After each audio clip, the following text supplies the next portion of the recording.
Sports. We are sports. We are Southeast.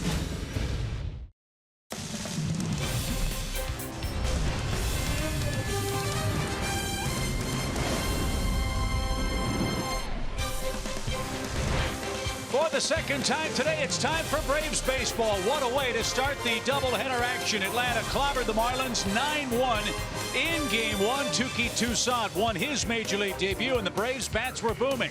Tonight, Atlanta goes for a sweep. They're a half game ahead of the Phillies, a chance to be a full game up if they can sweep the doubleheader. Hi again, friends. Joe Simpson and a very electric Jeff Francoeur with you for Game 2 of this series. Mike Foltynewicz will try to follow up Touki Toussaint's terrific performance. And Joe, right guy at the right time, it appears, for the Braves in the nightcap this evening. Yeah, for Mike Foltynewicz, he had a rough month of July, but he's come back in August with a couple of wins, and he's pitched well against the Miami Marlins, including a start this year where he only gave up one unearned run in 5 innings of work. His 9 career games against the Marlins, 4-1 record, 3.71 ERA. The Braves need him to be big tonight. We talk about him stepping up and being an ace, taking over this staff. You look what he did in Boston when he went against Chris Sale and beat him.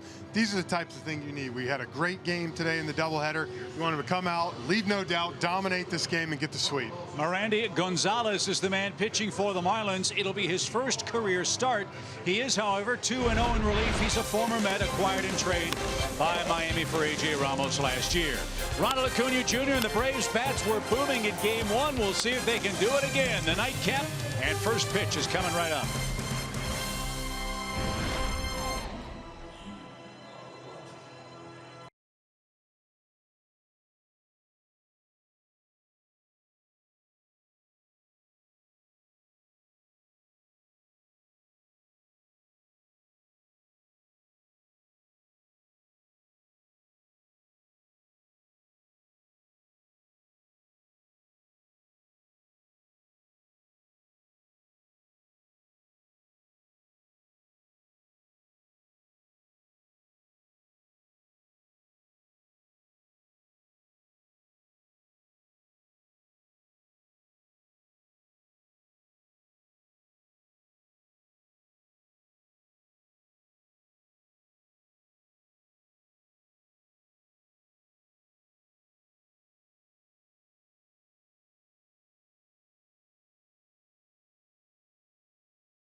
Xfinity delivers the fastest internet with the best in-home Wi-Fi experience. And by Delta Airlines. As Kelsey said a minute ago, it is a perfect night for baseball. It would be even more so if the Braves could sweep the doubleheader. Nice crowd filing in here to SunTrust Park, where the Braves have a half-game lead over the Phillies in the East. The Marlins enter action at 48 and 72, and sadly they had to put Martin Prado on the disabled list. So Mike Foltynewicz won't have to deal with Prado, and he is doing good work against the East. A trend, fellas, we hope continues tonight. Yeah, 12 starts with a sub-2 ERA. That's outstanding for Mike. He comes into the game 9-7 with a 2.98 ERA for the year. His last start came against Washington. He beat them 8-3. Pitched into the 6th inning, gave up only 1 earned run. His 4 keys to pitching success tonight. Number 1, his secondary stuff. This team, the Marlins, even with a depleted lineup, they're a good fastball hitting team, so he needs to have his breaking stuff and changeup working tonight to kind of offset that. And how about a base knock? He is so due at the plate, 2 for 39 on the year, and when Chad Sobotka gets a base hit in game 1, I think that puts some pressure on him. So here's a look at the Marlins lineup for game 2. Ortega, Realmuto, and Castro 1, 2, and 3. Brian Anderson did not start game 1. He did come in late. He'll be the cleanup man. JT Riddle at short. Rojas at third. Again, Martin Prado placed on the DL between games. They called up Chris Bostic from New Orleans. Galloway, Holiday, and Gonzalez for Don Mattingly's club, which has lost 9 of 12 head-to-head against the Braves this year. So Mike Foltynewicz goes to work. Game 2 is underway, and a first pitch strike at the top of the zone at 97 miles an hour.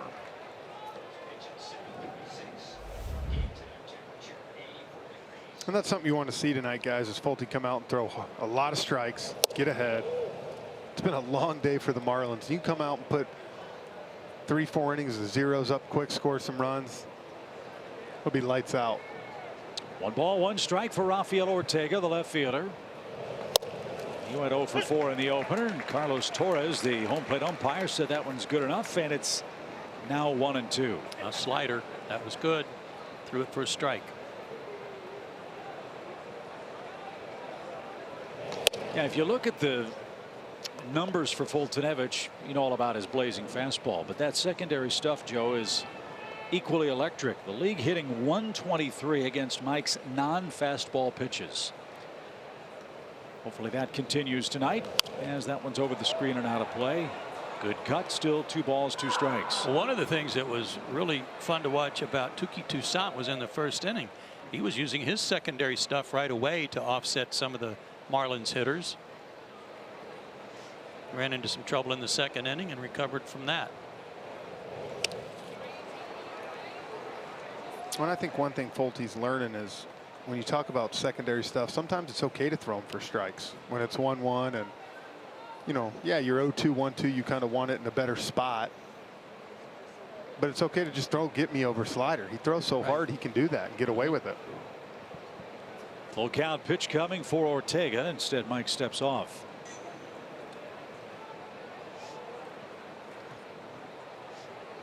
It'll take him at least 7 pitches to resolve this at bat for the Marlins leadoff man. And he got him. There's that wicked slider. And strikeout number 1 for Folty gets his night underway. And here's JT Realmuto. 90-mile-an-hour slider.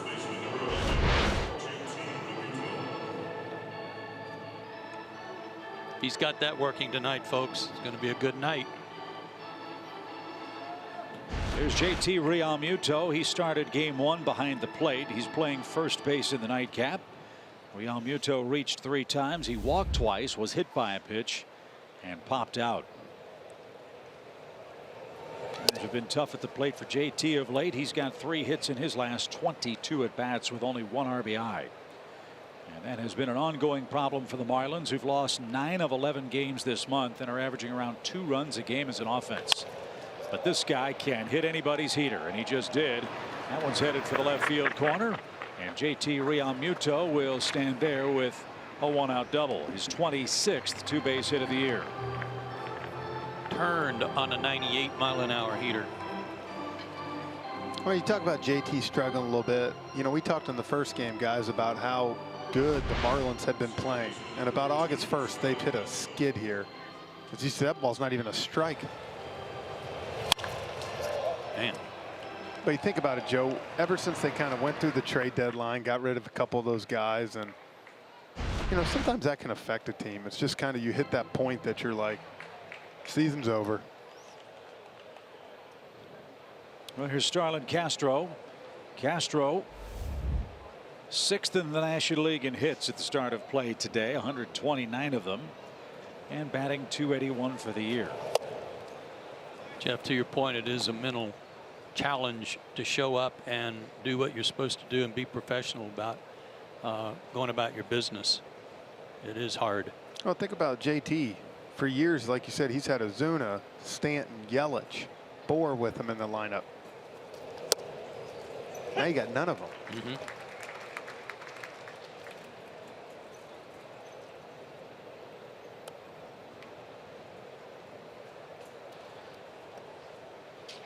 One ball, one strike for Starlin Castro.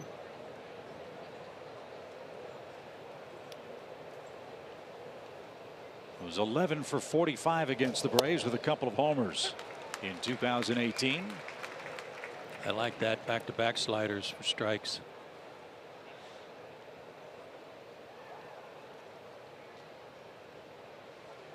You can throw anything you want here and see if you can get him to chase.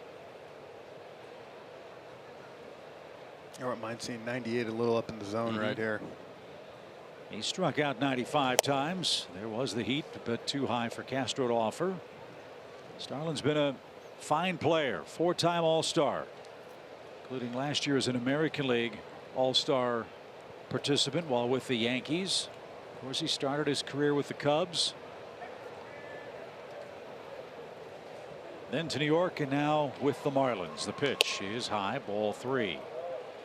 Already a couple of deep counts for Fultonevich, with Brian Anderson waiting on deck.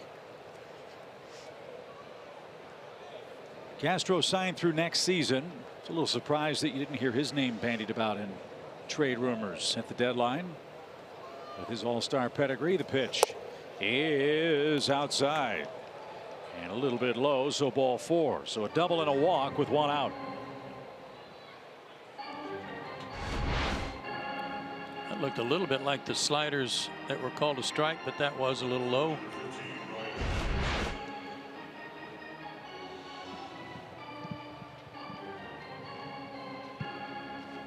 So Anderson's up at 282, 9 homers and 53 RBIs. However, he leads their second, I should say, second on their club in double plays with 16. 2 for the price of the 1 would be just what Mike would like. And down and in, ball 1.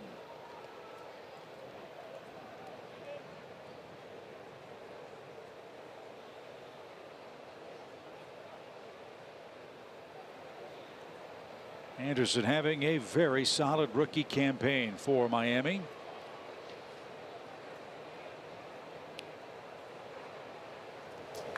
Ground ball hit to third. There's 1. There's 2. Just what the doctor ordered. Should have asked for that a little earlier. Would have saved Mike a few extra pitches. He's out of the first inning. No score. Here come the Braves in game 2.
scoring 9 runs on 11 hits. They got a first inning homer from Ronald Acuña Jr. They wouldn't mind another one here in game 2 tonight. Acuña leads off Brian Snitker's Toyota starting lineup. He's on an unbelievable roll.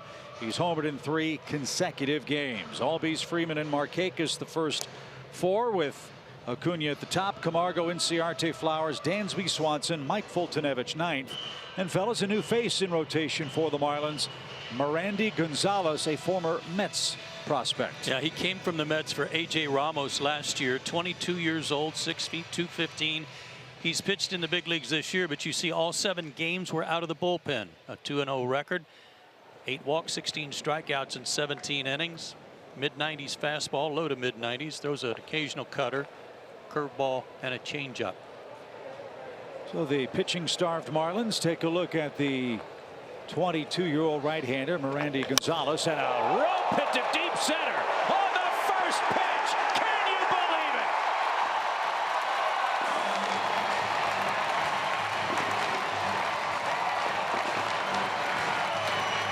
My goodness. Me and Joe just looked at each other and I had no idea what to say. His 10th homer out of the leadoff spot. A homer in 4 consecutive games. That's 4 leadoff homers for Acuña.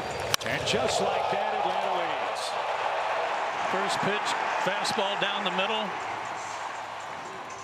And it was delivered to the middle of that section. So Ozzie Albies bats, and Gonzalez misses outside. Ball 1. You think he's learning I can't throw 92 right down the pipe? My goodness, what bat speed. Beautiful swing. Head still. There's that sound too. So that's 17 homers for Acuña. Now Albies with a base hit, and 3 pitches in. The Braves have 2 hits and a run. You know something he does so well, Acuña, too, Joe, is when you watch his bat, when it lags through the zone, his bat angle is straight up. There's no tilt to it. There's nothing. So he doesn't have to cock back. It's just straight to the ball. And that's tough to do. Yeah. Most people have a little bit of a cock.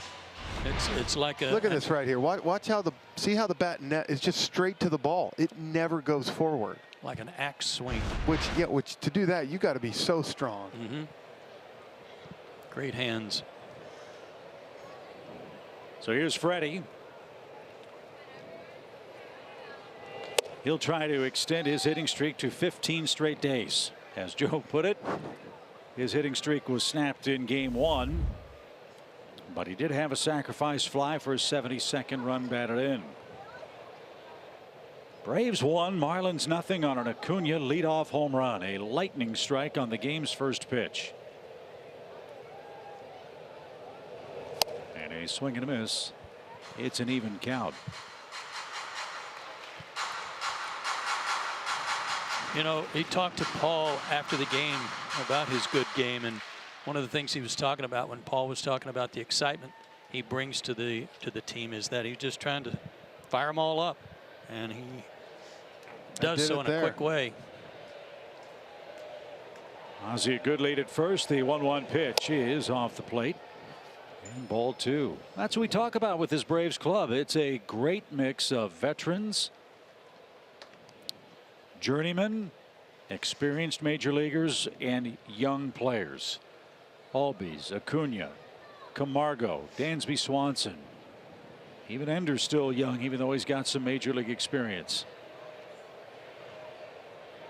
As Gonzalez sets and fires, and it missed high. Ball 3. Steady diet of off speed for Freddie so far in that first game and this at bat. Yeah, I wouldn't be shocked here 3-1 if you see another off speed pitch right here. I would. He could almost sit on it if he wants on a 3-1 count.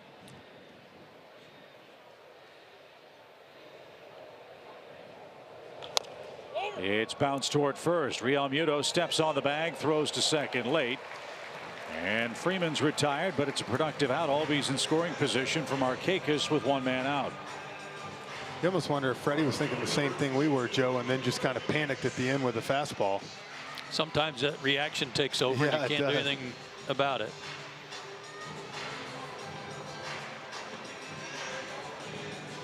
So Markakis bats. Nick has a 9-game hitting streak. 6 hits in his last 15 tries. He doubled in the 4th inning in game 1. His 37th double on the year. Nick now hitting .340 against the Marlins this year. 17 hits in 50 at bats. As Gonzalez looks at Albies dancing around at second and steps off. Gonzalez's last start was in Double-A against the Braves Double-A Mississippi team, and he pitched a good game. 7 innings of 4-hit ball, just gave up 1 run. Won the game 3-1. So the Braves should have a pretty good scouting report on him. Well, you look at this guy's numbers in the minor leagues, you can understand why the Marlins would want to acquire this guy in trade. Coming into this season, Gonzalez in 76 career minor league games was 30-13. Last year, he went 13-3 with a 1.66 ERA at 3 levels.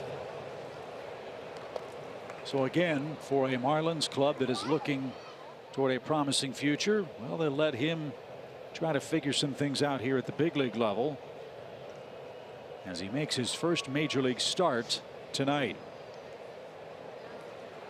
And he was mostly a starter throughout his minor league career. But a home run on the first pitch to Ronald Acuña, the first Braves leadoff man to homer in 4 straight games in the last 110 seasons. For the Braves franchise.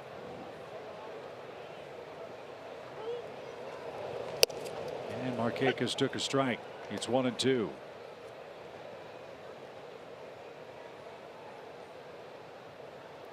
Ozzie really wants to go to third base, but they're bird dogging him enough that he can't get a huge lead. Yeah, they're keeping him there. And with Nick up, the last thing you want is to get thrown out at third trying to steal.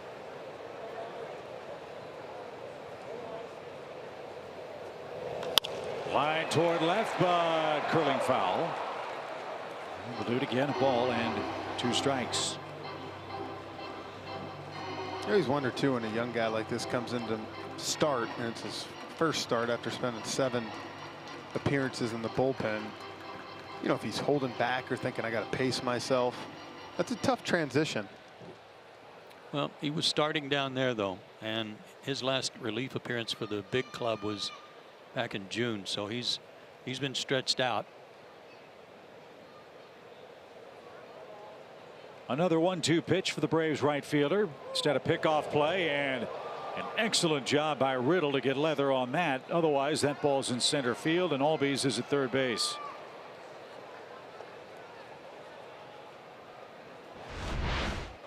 Had to go all the way around Ozzie to block that.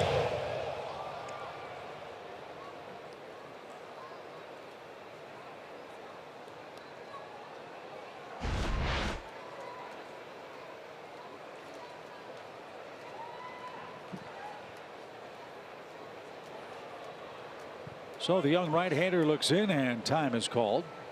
Ian Holiday having a tough time here.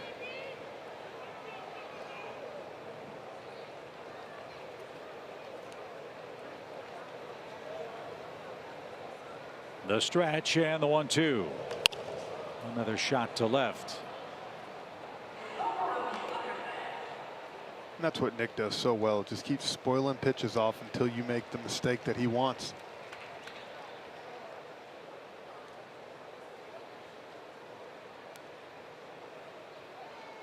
He's got a great shot at the Atlanta Braves record for doubles in a season, held by Marcus Giles. The all-time franchise record for 2 base hits is 50. He's got a chance at that too. 37 of them. And that stays high. It's an even count, 2-2. This remarkable year from Markakis, culminating in his first All-Star appearance. He leads the club and the league in hits with 148. He's scored 69 runs. That's 3rd on the club. And one of the toughest guys in the league to strike out, just 56 of them. And here he is with a deep count, 3-2. Fought off a couple of pitches down the left field line.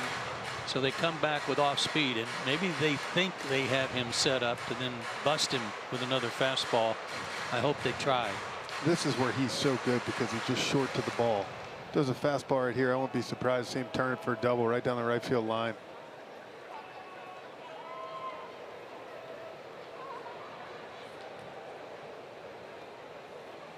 So Gonzalez has one he likes.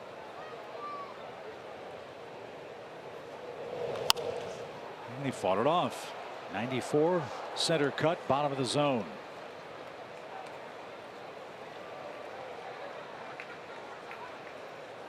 In this day and age, when your cleanup hitter is one of the toughest guys in the league to strike out, that is really rare, isn't it? Sure is.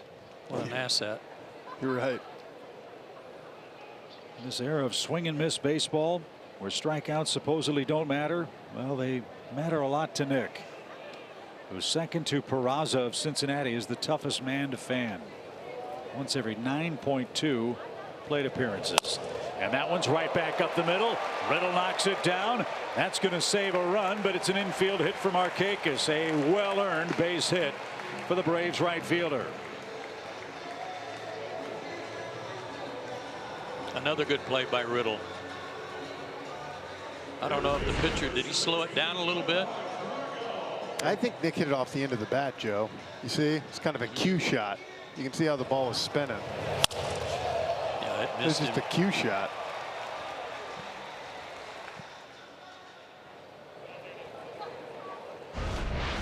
So they're first and third for the Braves. Third hit of the inning. Johan Camargo's the batter. He had a couple of hits in game one. And those hits were doubles. He scored a run, drove in a run.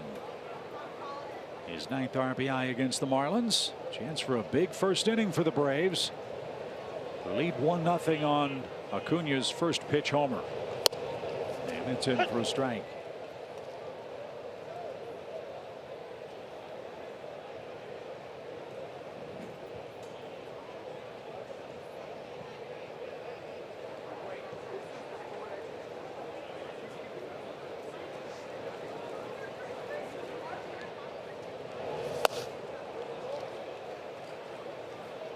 Nice little changeup right there. Yeah, breaking ball and then a change.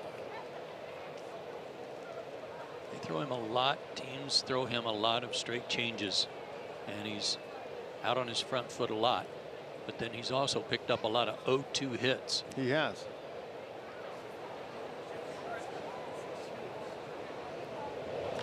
Like that. Into left field corner. A base hit for Camargo. It's 2-0 Atlanta. The hit parade continues here in the first.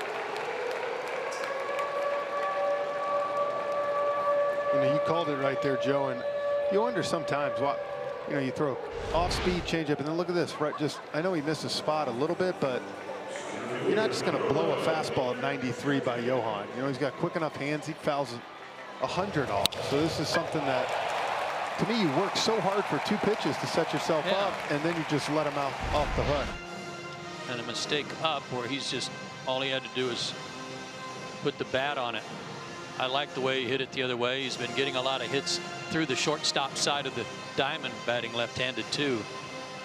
Well, you're seeing in this first inning prototypical Braves baseball. The Atlanta club entered this day with the fewest number of strikeouts of any offense in the National League. Only the Pittsburgh Pirates are close.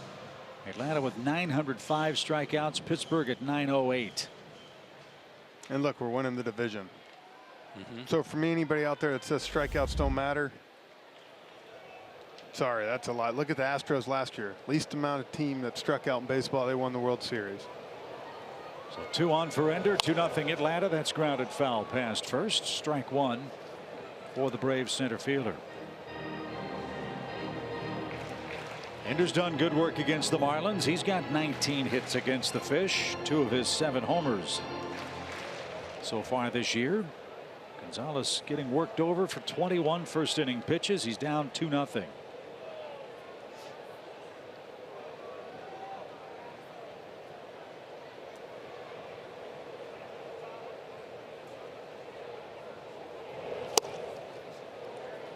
That might be his best pitch right now, fellas. Yeah, that changeup's excellent. And that one was right in the middle of the plate, too, to show you how effective it was. Be interesting to see what he comes with now. You know, this was the same kind of thing. He had him 0-2. He tried to blow him away with the fastball a little bit up and out. I got to imagine he's going back off speed here, Joe. And tried to get Ender to expand his strike zone. Was unable to do that, bouncing it up there.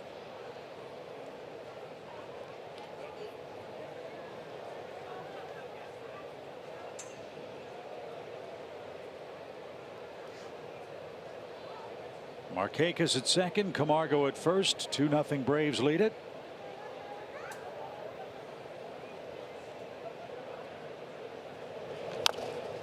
And bounced off his body foul. We'll do it again. And I was going to say, if he wants to use that changeup effectively and stay in the game much longer, he's going to have to pitch in. He hadn't pitched anybody in very much, and there was a good case in point to Ender. Well, like you said, as a hitter, if you see fastball away, there's no rush. You know, you can kind of flick it out there. When you see fastball in, that's what speeds you up and makes you chase that changeup. Like you said, right now, if you're Brian Snitker, this could be working out better. Get his pitch count up, make him use the bullpen. You got 2 more games, and if you're Mattingly, this is not how you envisioned it going. No. Another 1-2 pitch. And he didn't offer it that one. Nice take.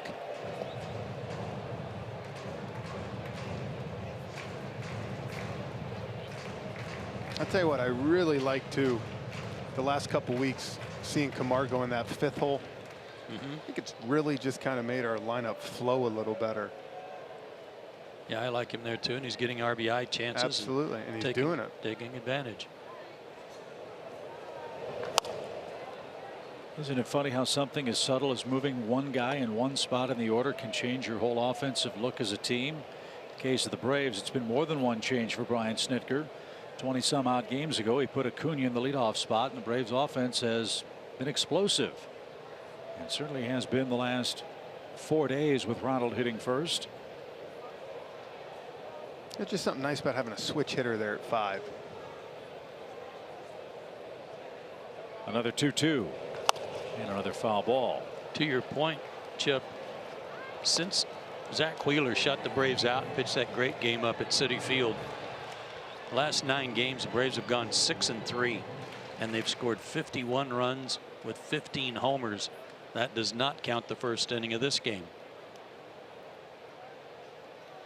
And they've won 11 of their last 15.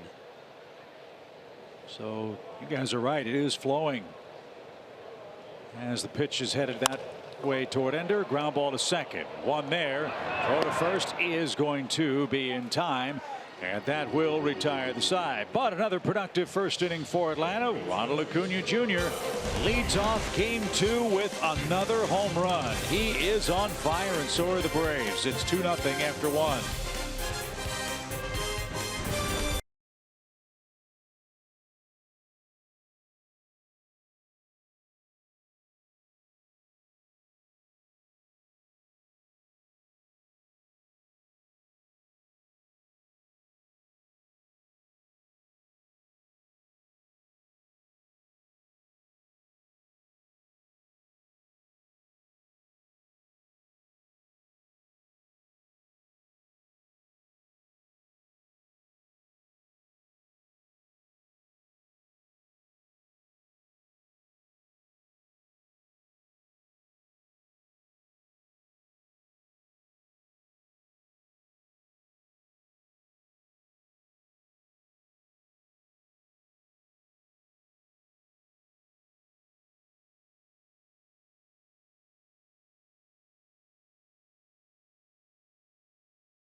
Weeks for the Atlanta Braves, as Joe was talking about a moment ago, and that's tonight's SunTrust Confidence Play. Yeah, over the last 15 games, 21 home runs and averaging over 5 per game.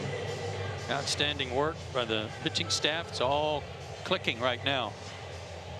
And Mike Fultonevich take to a 2-0 lead. He's trying to catch Sean Newcomb for the team lead in victories. Newcomb 10-5. Mike at 9-7 at the moment with a sub-3 ERA.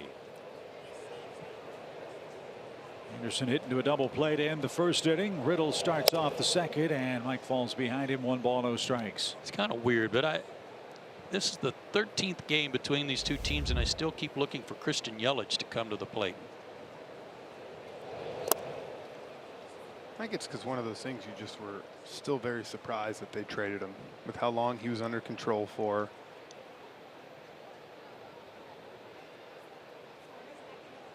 Two-0 pitch. And that's right there. 2 balls and a strike. I get a lot of the other trades. That's still one for me that was tough, I think, to explain.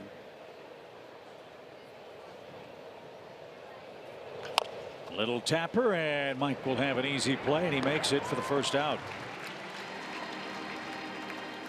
Well, I can't speak for Derek Jeter, nor would I presume to do so, but I'm guessing if you're going to go all in on a rebuild, you might as well go all in. It doesn't really matter, I guess, in the grand scheme of things, if you have a player like Derek Jeter and you're going to lose 100 games, or excuse me, Christian Yelich, and you're going to lose 100 games. So trade him for prospects and hope that your scouts and your developmental people can make the most out of what you got in return. And they're hoping that Lewis Brinson, a South Florida kid, will become a franchise mainstay. It hasn't happened this year because of injury and a lot of strikeouts, but the Marlins got what at the time was the Brewers' second best prospect, maybe the best prospect they had among position players.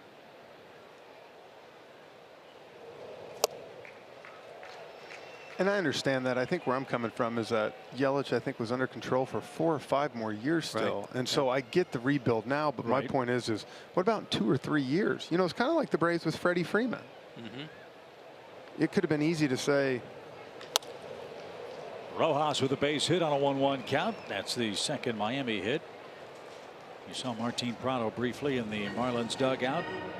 DL'd with a quad problem after he left after 1 inning in Game 1. You know, I look at it's just like I said, I think you look at Freddie and it would have been easy for people. And I know there was talk for a while. Why don't the Braves trade him? They could get a boatload. To me, when you trade a guy like that, you almost have to have a slam dunk group coming back, not a guy that might make it. And especially as close as the Braves were on their quote unquote rebuild, feeling they were getting closer, you better have major league ready players come back in a deal like that. Yeah.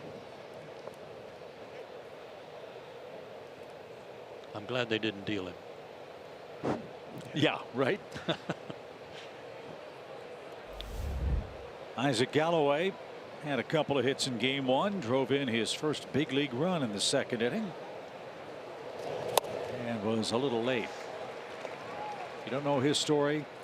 This guy played almost 1,000 games in the minor leagues before he got a sniff at coming to the big leagues, and that happened the last time Miami was in town. And in his first big league game, he picked up his first big league hit.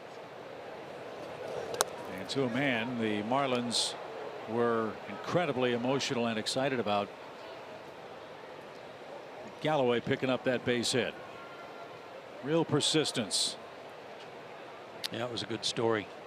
For a man that signed professionally in 2008. An 8th round pick and has been with the Marlins organization his entire professional career. Pitch. And a swing and a miss. He's retired on strikes. 2 away in the inning. Second Fultonevich strikeout. It was great. I got a chance to say hi to him last time, talked to him for a second, and I asked him what his favorite part about finally making it to the big leagues and doing it. Most people might say the flights, the hotels, all. His was that there were snacks all over the clubhouse. It's the little things. It is. Right? It is a lot of times. So here's Holiday. Brian Holiday is the catcher.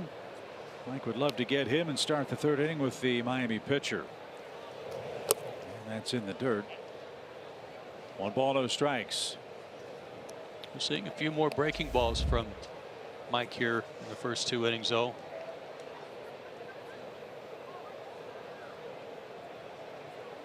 That's a good sign.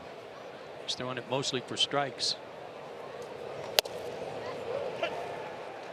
And that's what we were talking about earlier, was just to get me over first pitch slider. When you throw 98, 99 like Mike does, those are almost free strikes if you can throw that get me over, Joe. I couldn't agree more. Because they're not looking for that. They're going up there. Hitters are going up there geared for 97. I remember when we played Detroit, Max Scherzer was there when I was with the Royals, and that's how early on we got him a lot, was that first pitch fastball. And guys would bum rush him, get it going, and when he started mixing in that slider, it took him to a whole new level. 1-2 pitch is lined into left field, a base hit.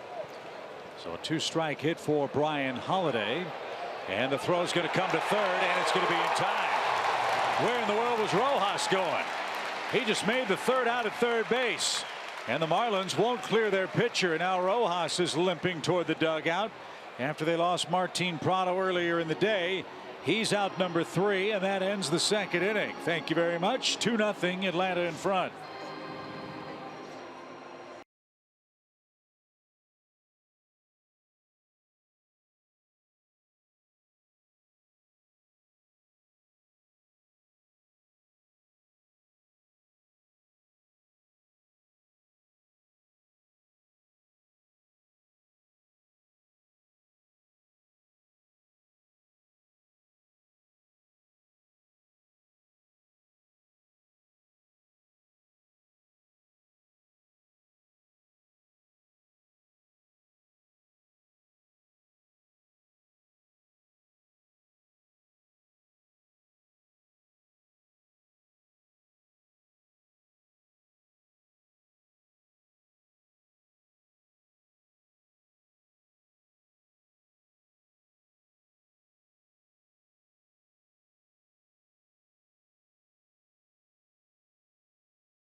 Base hit to left by Brian Holiday, and maybe Acuña deked him into that play.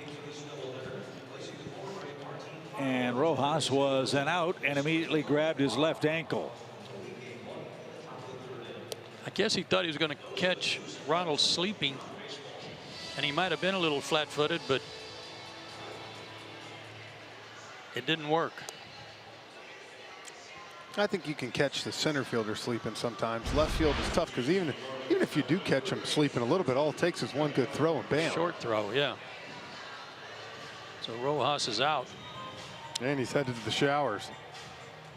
Remember, they brought Chris Bostwick up from AAA after Prado was disabled after game 1. We were told he was on his way from New Orleans or wherever the Baby Cakes are playing. I'm not even sure he's in the ballpark yet. I don't know, but what, they saw him at the airport, right? He landed in Atlanta. Did they? Yeah. So. And they said, stay here. Perfect. Yeah, why not? Just happened to come through Atlanta at the perfect time. Nice. Here's Tyler Flowers leading off the second. And Gonzalez gets ahead with strike 1. That's catching a break there. And sometimes it's not how you pitch, it's where you're at. Well, that's a good tip to any player in the minor leagues who's flying through a local airport to call your GM and say, hey, I'm at the airport if you need me. Make sure you tweet it or put it out there. I'll be coming through Atlanta at about 4 today. 1-1 pitch. He is outside. That's ball 2 to the Braves catcher. Flowers, Swanson, and Fultonevich are coming up. Braves got 2 first-inning runs on 4 hits. A home run on the game's first pitch to Ronald Acuña was a no-doubter, his 17th, to give the Braves their first run. And now 3-1. Tyler got dinged on that pitch last night in the upper arm, but no guard today, so he must be okay.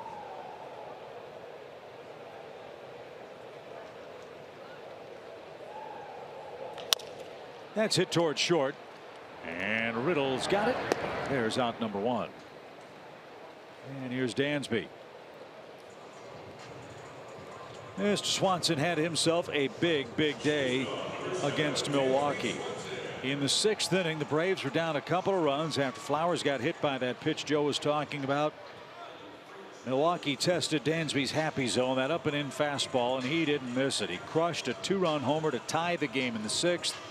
Braves took the lead on an Albies homer in the 7th and won in the weirdest possible game you could imagine, 8-7 to win the series. Just a great win. One of the best wins of the year.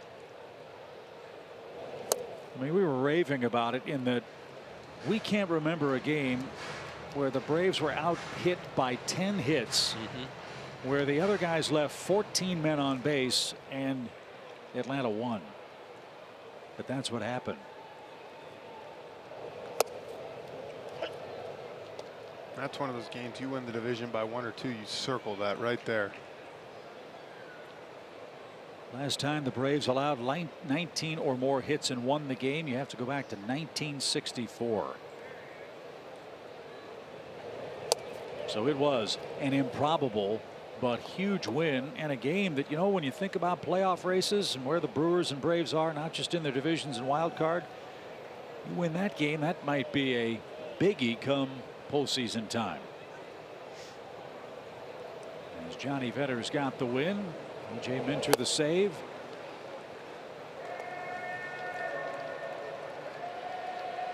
And the Braves won 9-1 this afternoon in the first of the doubleheader. 3 balls and a strike for the shortstop, Dansby Swanson, hitting .239.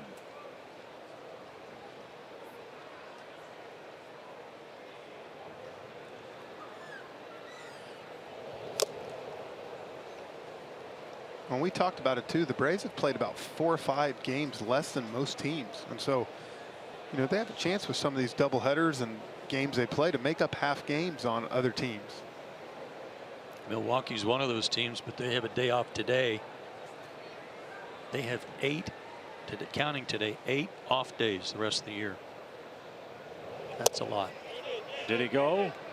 Dansby is going to be rung up. He was trying to buy ball 4. Instead, he's struck out. And that is number 1 for Gonzalez.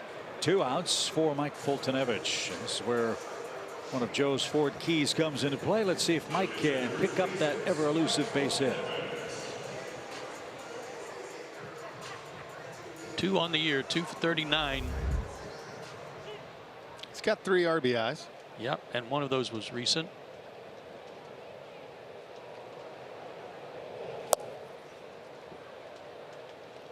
The old swing and a miss is what's gotten Mike at the plate. Of his 39 at bats, 29 strikeouts. And it's 1-1. That wasn't bad.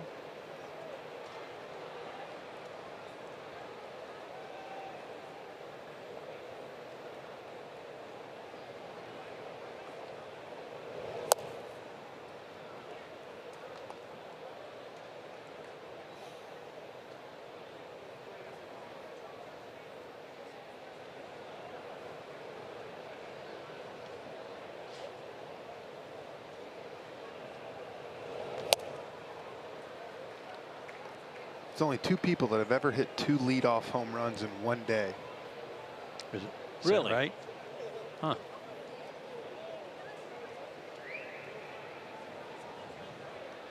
Two balls, 2 strikes.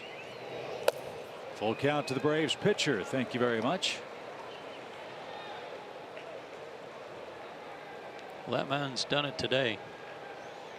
Going back to that game yesterday, the success of yesterday and this afternoon, early scoring. and early scoring in this game. Sorry, there were 3 people besides Acuña. Harry Hooper in 1913. Remember little Harry? Yep. Ricky Henderson Okay, in makes 93, sense, right? and then Brady Anderson in 99. 3-2 pitch is caught on and missed, and that retires the side. Braves scored the first runs of the game. They're 47-17 when they do that.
My first car was a Chevy Cobalt SS.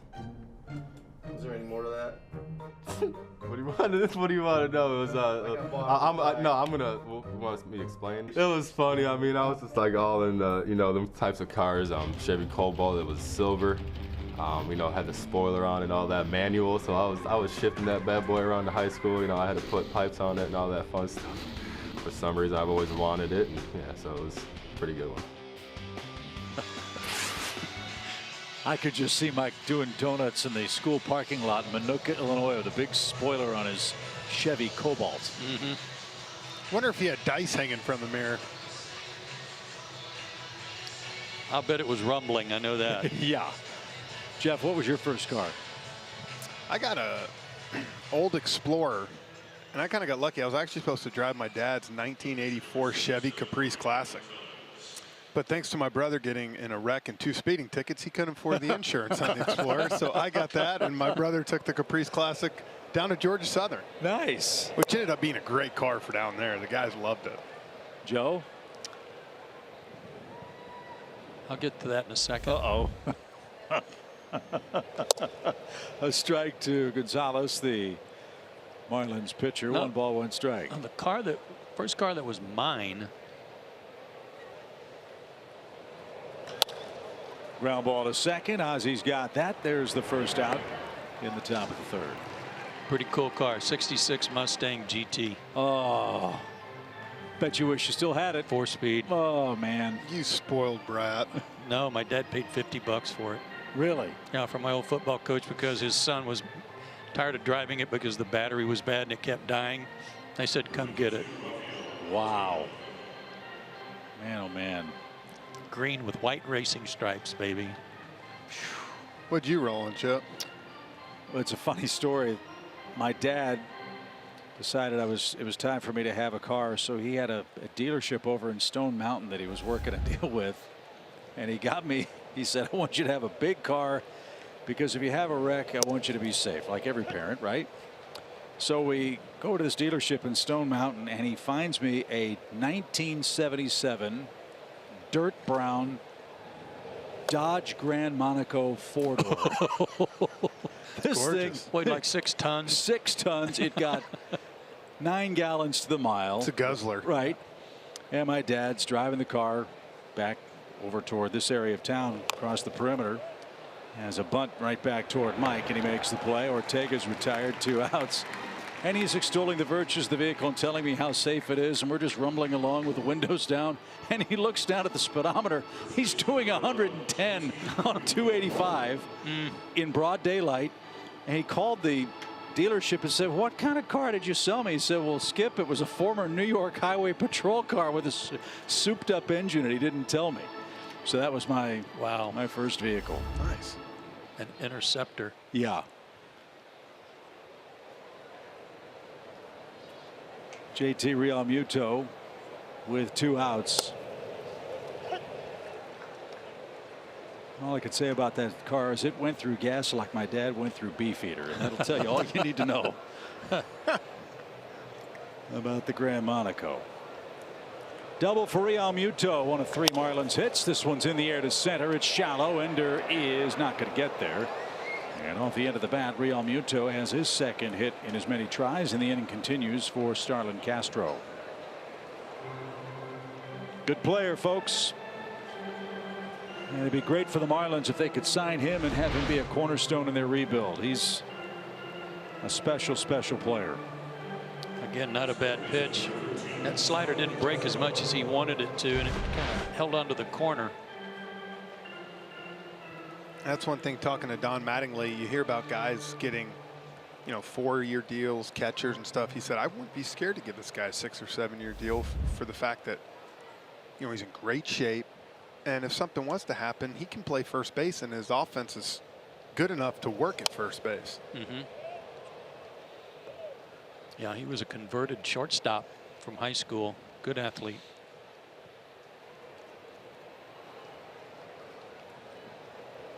He was you in Oklahoma City, Jeff. Okie. I'll explain. State championships in football, all-state quarterback, going to go to Oklahoma State. Yep. State champions in basketball. I think more than one. So he's got some rings too. He does. 1 ball, 1 strike for Castro. Didn't get it. And Mike ahead of him, a ball and 2 strikes. We'll keep an eye on the scoreboard tonight. Again, the Phillies are idle. The Braves a half game ahead of them at the moment. Washington's visiting the Cardinals, and St. Louis just scored to make it 1-0 at Busch Stadium. How does Washington respond after final pitch heartbreak at Wrigley Field last night? Well, St. Louis has already put 1 up on them in the first. Yeah, that's going to be a challenge. 4 games for the Nationals in St. Louis, and they used Scherzer last night. The 2-2 pitch is caught on and missed. It was tipped and caught. Castro went fishing, came up empty, and Realmuto is left stranded. Top of the order up for the Braves. It's Acuña time. Hurry back. He's already homered once in game 2.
Much of a game when Ronald Acuña is up, do you? No, sir. 441 on this one. 414 on the homer in the first inning in game 1. So that's our StatCast AI powered by AWS. Acuña's homered now in 4 straight games. What's so great is game 1 he went in the bullpen and right center of the Braves bullpen, and then he basically went dead center on this one. And I like it means he's staying through the ball. He's not rushing out to get it. And hopefully this makes him realize his hands are so quick he doesn't have to do that. Right. Well, how many young players? I mean, it's hard to compare him to another 20-year-old.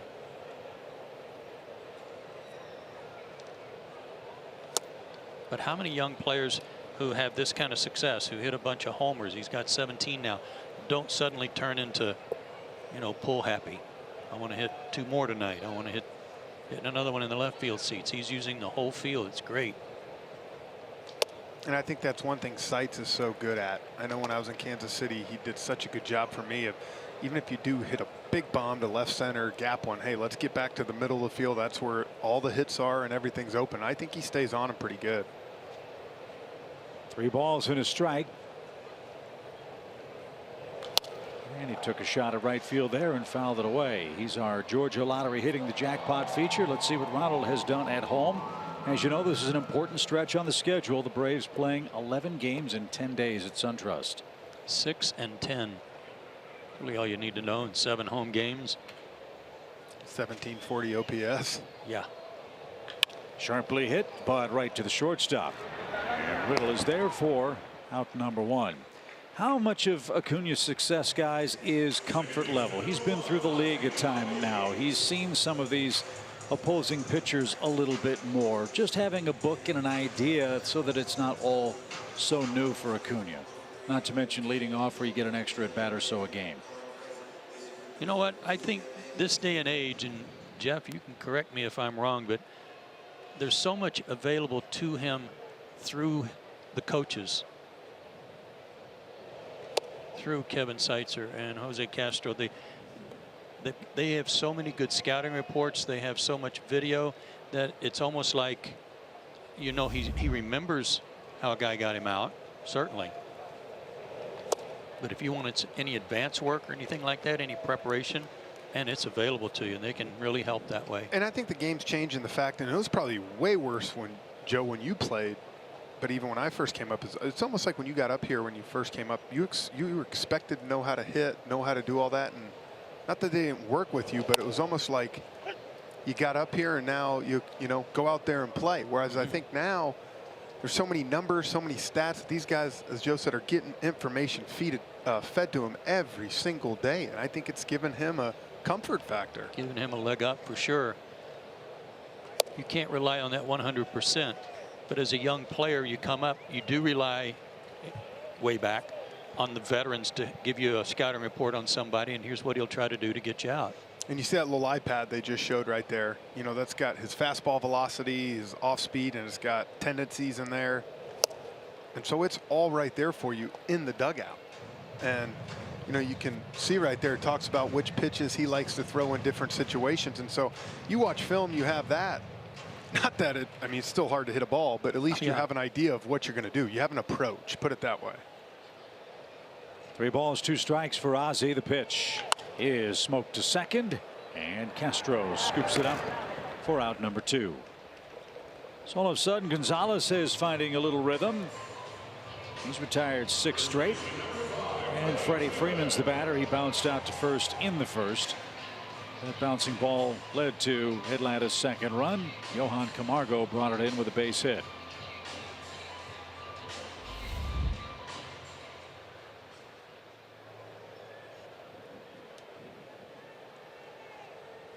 Base is empty for Freddie. The pitch is up and away. Ball 1.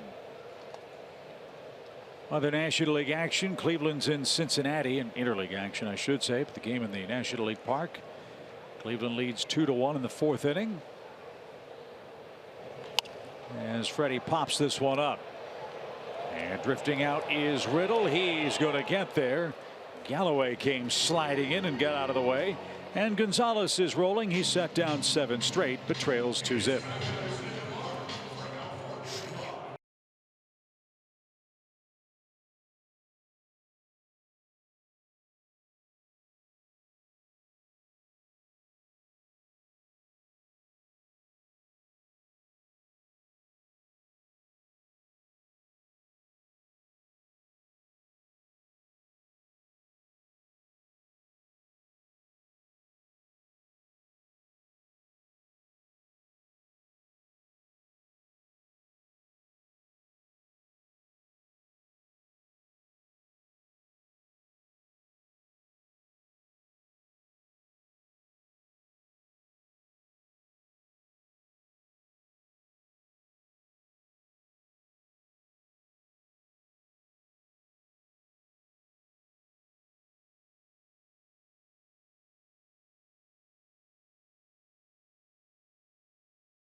in the doubleheader nightcap. Visit your nearest Advance Auto Parts store to get the quality parts you want from people that know a lot about them. Joe Simpson, Jeff Rancourt, Chip Carey with you from SunTrust Park. Mike Foltynewicz, 45 pitches. He'll have the 4, 5, and 6 hitters coming up. Anderson, Riddle, and Rivera for Miami. Brian Anderson hit into a double play in the first inning. And Mike missed down and away, ball 1.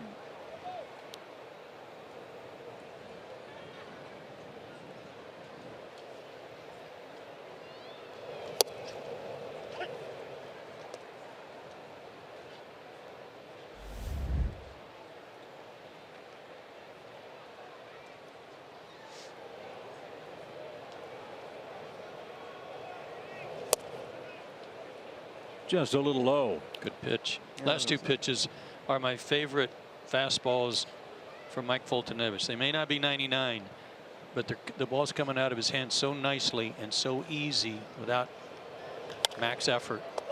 Fly ball to right. Something off speed. Anderson upset. He missed his pitch, and he's out number 1. And I think, Joe, like you said, something that makes then his 98-99 so much more valuable is he can run it up and add that little extra to it that guys don't get a chance to see every pitch. Right.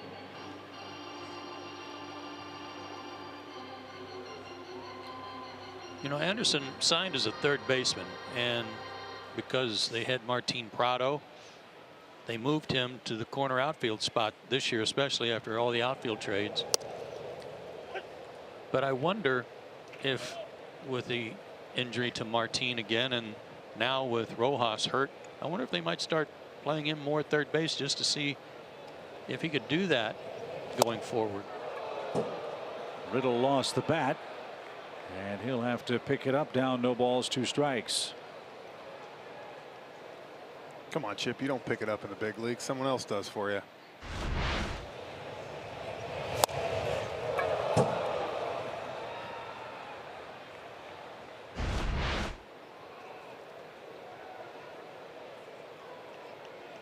I'll say this about Anderson. He has a Jeff Rancourt-like arm in right field. Sure does. I mean, that is an ultimate compliment. This one's popped up to the shortstop. From one shortstop to another, and all SEC play. Riddle out of Kentucky, Dansby out of Vanderbilt, and 2 outs quickly in the 4th. Well, and that's one thing I think I really appreciate about Ronald Acuña, watching him in the outfield, and Ender, same thing. And Nick, they take a lot of pride in their throws and their charging, keeping people at bases, and that's a lost art. A lot of people do not do that, and you come out here every once in a while, watch them. They're still throwing to bases. It's something just because you do it in spring training. You can't just quit for 6 months and not do it. Gotta keep. I always said we threw twice a week. Even on the road, we'd come out. And then you need to do that. You know, I wish it was even more, just for accuracy standpoint, just for practice throwing. Well, that's the big thing. You know, when we do it, and you know, when I was early on, Freddie Gonzalez would do it, and then Snit. It wasn't. I mean, we weren't throwing it as hard as we could. Like you said, it was more accuracy. Get that ball on the base at second. Get that ball to third. Tyler tried to steal that strike. That looked like a pretty good pitch anyway. 1-2 for Rivera, gets a pitch on the house here.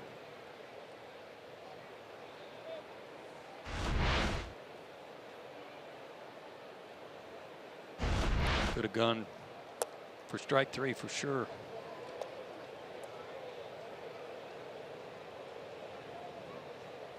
I know everybody loves the home run competition during the All-Star break. I'd love to see a skills challenge. Throwing to bases. You could throw it to a barrel with a target if you wanted to.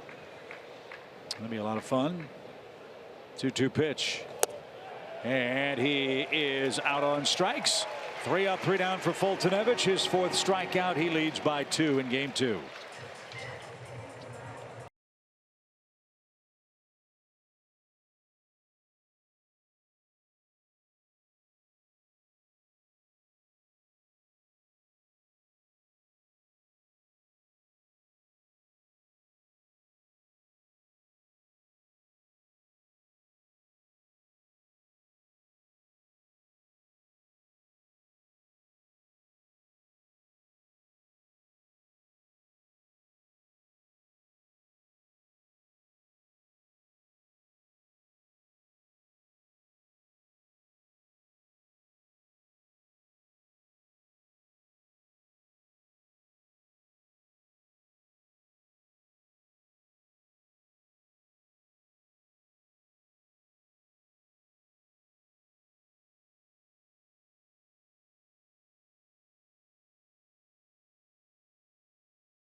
Heroes Week, and I got to tell you the story of John Johnson, who's a baseball coach and a teacher at Howard High School in Chattanooga. But of course, Chattanooga didn't actually have baseball going before 2016. John Johnson was ready for that challenge. He was already successful in the game before, and he took his act there, and he has elevated the game there at Howard High School. Andre Aldridge here with you alongside John Johnson, community hero, and you knew you were coming down here from Chattanooga. Did you have any idea what was going to happen to come down here? No, sir, I had no clue. Everybody kept giving me the run around, and I was asking for an itinerary, trying to be responsible and organized, and just went out the window. Well, you're a baseball coach, so you're used to being in control. So the fact that you didn't know, and you come here and you get this reception, you are the community hero. How does that hit you? Just very overwhelmed. You know, the guys behind me and the team behind me, honestly, you can't single out one person. It's literally everybody involved with the process, Andre. So, I mean, anything that, if you got a vision for just yourself, you're living too small. You got to have a vision that requires a lot of people. And the boys behind me, I consider them family, and the people who have come alongside of me, it's been a tremendous effort. The people of Chattanooga really stepped up and helped us. It was a tremendous effort on their part. Well, I mentioned, okay, so there's no baseball there 2016. You have your baseball background. What got into you to go there and try to elevate that program and put it on the map? My Lord and Savior, Jesus Christ. He gave me a calling to go to Howard High School to be able to reinvigorate the baseball program at Howard, to be able to start something that would give these guys hope and give them a reason to come to school with fired up purpose and a reason to make solid grades, a reason to behave well. And you could ask them over here. I believe we do every Friday. Coach Johnson's going to check your grades, and Coach Crawford, if you're not on point, you're not playing. I don't care if you're our ace on the hill that night or if you were a freshman first time playing. So the fact that we've had the success with the baseball, that's a great thing, but this has kind of revitalized the area around the high school. So how good does that make you feel to see that has spread out, not just to these players behind us, but to the entire community? Yes, sir, you're right. The city of Chattanooga, the downtown renovation has been happening, and it's come to the point where Howard is starting to be revitalized, you know, the development and the school itself. So it's really cool to see how athletics can bring everyone together. And so, you know, it's not a sport, Andre. Baseball is the means. The end is creating great fathers, great husbands, great community members of Chattanooga. And my success is not built off of my win-loss record. 10 years from now, sir, when I look back and see, and I'm calling my players and asking how they're doing, I'm going to check to see, you know, what type of father are you? What type of husband are you? And how are you contributing to your society and your community that you're a part of? So that's what I believe success is, sir. And so, you know, I appreciate you guys giving us this opportunity to be here. Thank you. We congratulate you because without question, you are indeed a community hero in more ways than one. We appreciate your time. Thank you so much, sir. I appreciate the Atlanta Braves. Thank you. All right. Now, do you know someone who should be honored during our next Community Heroes Week, folks? You can nominate those who are making a difference in Braves country by visiting braves.com/communityheroes. Boy, great job, Andre. What a fantastic interview and what a fantastic honor and achievement for those folks in Chattanooga. That is outstanding stuff. Great story, isn't it? Well, it makes you want to say, with all the bad news, all we hear is all this, you know, in the news, hate and this. Why ain't that story told? Well, it was tonight, and well done by it's awesome. Andre Aldridge, and we salute Fox and those fine folks. Community Heroes Week, one of our highlights of the year. We'll have a new story and a new community hero all week long during our broadcasts on this homestand. Yeah, it's a great week. They do a great job. And building such a program from nothing, you know, starting it from scratch. So those kids are having the time of their life playing high school baseball, and a trip to SunTrust Park to see the first place Braves. Well, that's a reward too for all they're doing on the field and in the classroom and in the community. As that one's in the dirt from Mirandy Gonzalez, who after a shaky first inning is all of a sudden set down 9 straight. But he trails 2-0. Locking up with Mike Fultonevich of the Braves. And the 1-2 pitch. That's up and away, ball 2, strike 2. And who knows, with them being at the game tonight, getting back to Chattanooga late, maybe they'll get a little doctor's excuse to sleep in for an extra hour. Make it just the perfect day.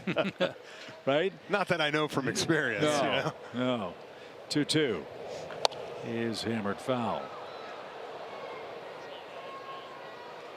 Something got loose on the warning track. I don't know if that's a pair of glasses or something. Fan came up with a souvenir, but something came flying out of the stands it looks down like there. a pair of shades from his hat.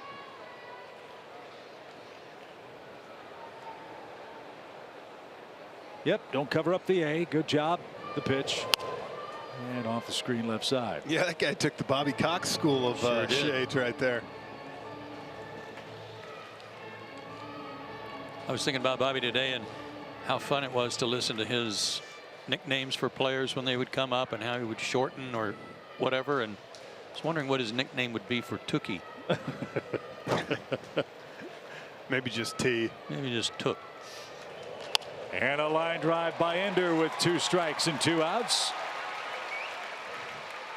So his second hit in today's doubleheader action, and he's aboard in front of Tyler Flowers. Speaking of Bobby, what's so amazing about him is we had, as you can see here, it's a nice job on a little curveball, just shoots it the other way, stays back on it nice.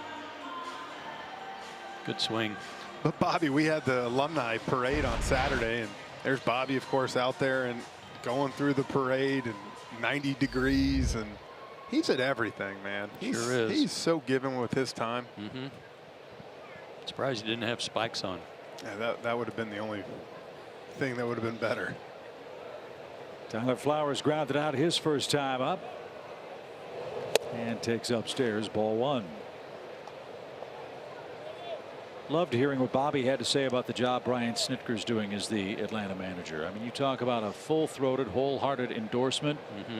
Boy, was Bobby very clear about the job he thinks Brian's doing. Straight A's from his perspective. And we talked about a lot of different subjects, running a game, handling the clubhouse, and what really struck Bobby, and I'm paraphrasing, was the importance of communication, especially, Jeff, with today's modern player. Brian does that exceptionally well, not just the players, but folks like us in the media. He's very transparent. There's no doubt about it. You can walk into his office and feel comfortable. I haven't heard one negative thing about Brian from any of his players. Bobby addressed that too, saying his players love him. And to my knowledge, that's accurate. Everybody on board. You guys were major league players. That's really rare, isn't it? In a room full of professional athletes and professional egos. Hard to keep everybody happy, but you got to keep that 24th and 25th guy busy. Get him some playing time to make sure they know they're still a part of it. And he does a good job of that. Yeah, lets guys know their roles, and you know, as you said, that's a huge thing. That's why I said, you know, I know there was a lot of talk about Gabe Kapler for manager of the year. And no disrespect to him, he's done a good job. There's no doubt. But when I look at the Phillies, you know, with the pitching they have, you know, I just think Brian Snitker's done a better job. Agreed. 1 ball, 2 strikes for Tyler Flowers. Braves up 2-0. 4th inning of game 2. And has out hit him 5-4.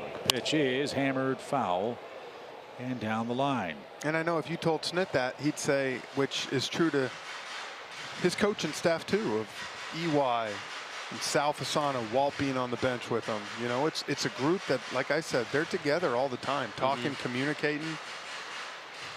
He delegates, doesn't micromanage, which I think is huge.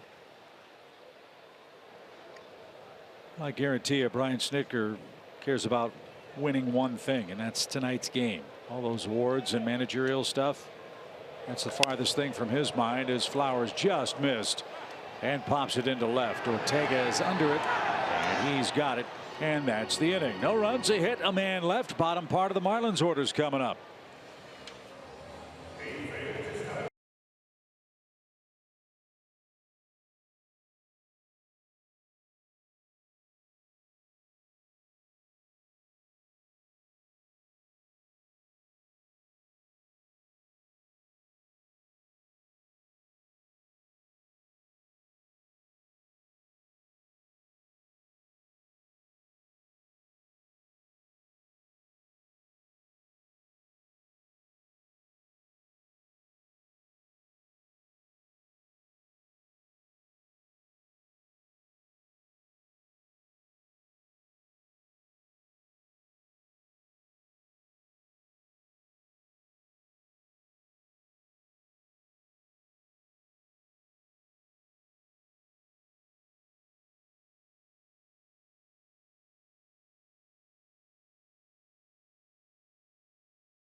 MLB at Bat, your #1 Braves app. Customize your experience and catch every moment this year. Get Braves home screen icons and features like the MLB.TV Game of the Day, pitch tracking, in-game highlights, live radio, stats, news, and more. Download MLB at Bat today. Beautiful night. Braves leading Game 2 of our day-night doubleheader. Mike Foltynewicz is the man on the mound. He's ready to go in our Audi 5th inning. It's sponsored by Q5. Galloway, Holiday, Gonzalez are coming up. And the first pitch popped up center of the diamond. Who wants it? It's Camargo. 1 pitch and 1 out. Boy, you love that. If you're Mike, with the start an inning with 1 pitch out. And not to mention when you have the 7, 8, 9 coming up. Now you figure let's attack the 8 and 9 and get out of here. Get the other pitcher back out there and let our offense go to work. Holiday singled and was stranded in the 2nd inning. Not his fault. Rojas went from 1st to 3rd and was thrown out by Acuña for the 3rd out of that 2nd inning. And got hurt in the process. And to leave the game. So they've lost 2 third basemen in as many games. Prado with a quad. Rojas appeared to injure his ankle. I think Rojas hurt his ankle when he tried to slide. I think it kind of got stuck there at the end. Kind of jammed it. Yeah.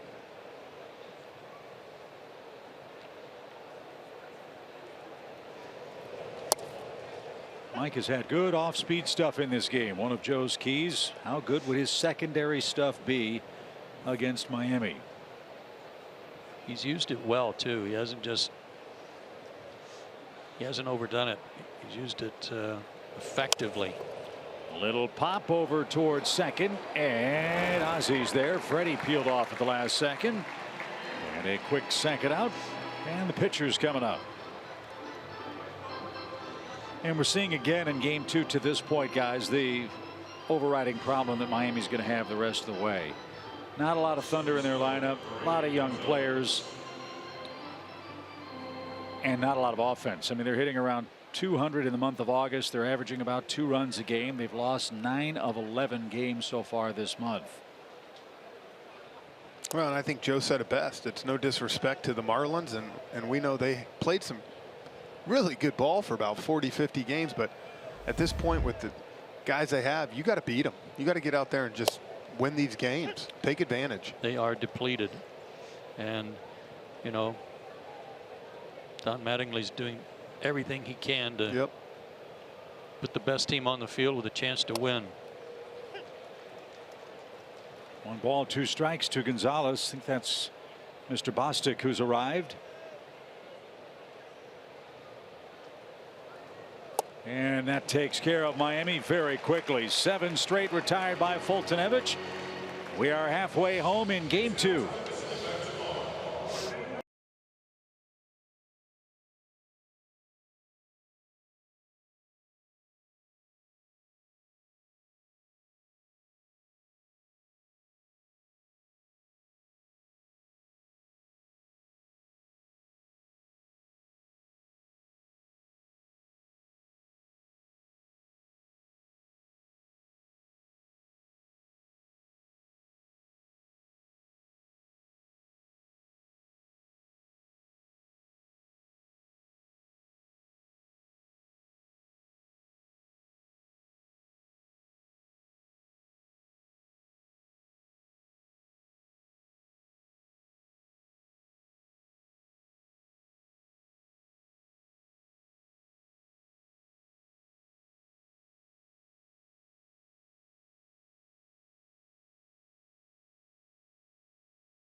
Baseball is brought to you by your local Toyota dealers. Let's go places.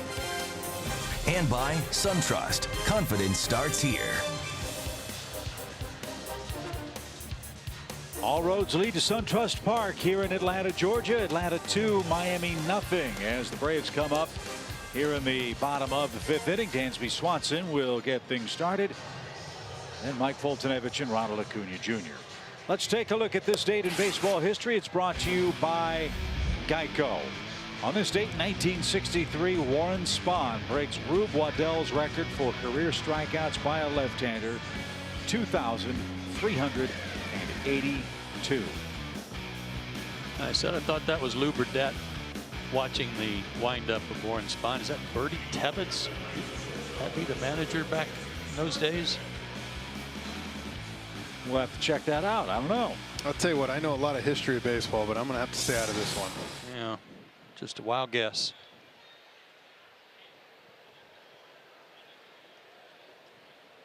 I'm not going to even ask how old you were in 1963, Jeff. I know the answer, which makes me really upset. Manager was Bobby Bragan for the '63 Braves. Okay, so that picture was taken before that. That wasn't Bobby Bragan. Might have been the pitching coach. Boy, Leo looked awfully young in that picture. Oh, wow. Line to third, and Dansby's retired. There's out number 1. Might be hearing on that one. Yeah.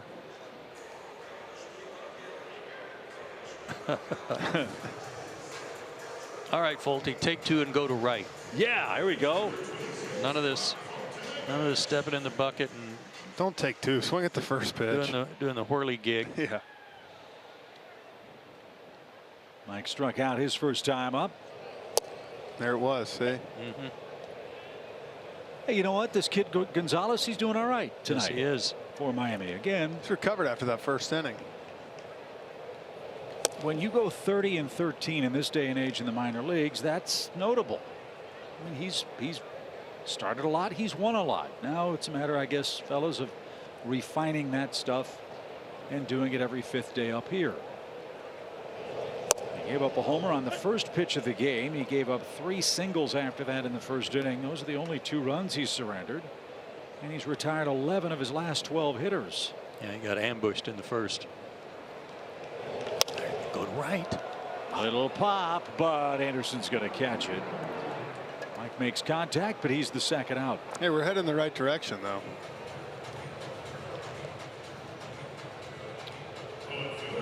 Okay, Jared just handed me a note that per Elias Sports Bureau, Acuña is the youngest player in Major League Baseball history to homer in 4 straight games. Wow. That's something. That's actually a legit stat I like. Not that the other ones, Jared, you deliver aren't good. Well, but I'm just saying, I think that's something really you can write home about. Yeah. He's writing something down over here. I'm not sure you want to read it. I think there's a pronoun involved.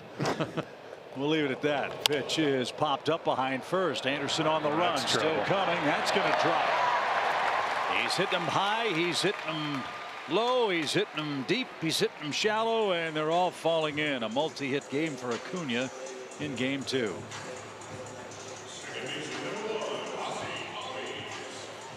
Get them while they're hot, my partner usually says. That's right. Be greedy.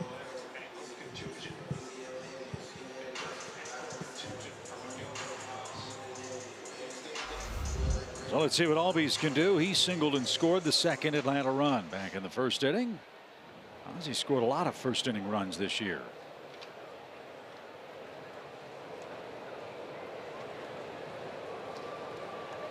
.23 to be exact, including one tonight.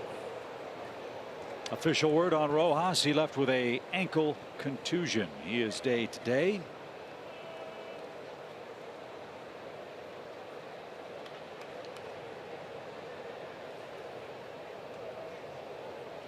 And with 2 outs, Gonzalez can't get together with Holiday, so Albies will step out.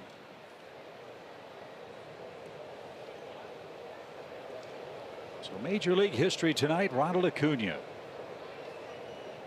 the youngest player in baseball history to hit a homer in 4 straight games. Legit history, too. And he'll take aim at Trevor Richards tomorrow night. Anibal Sanchez says he's good to go after he was hit with a batted ball in Washington. That's your matchup for Game 3 tomorrow night. I saw Anibal down there, and he's black and blue all over the place.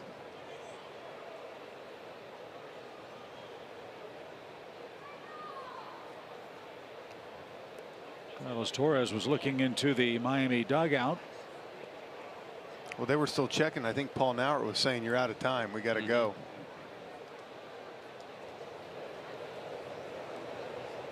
Big lead at first. Not going. Pitch high. 1 ball, no strikes. Let's look at Ozzy's numbers last year. He was in 57 games for the Braves. So he got a good look at big league work.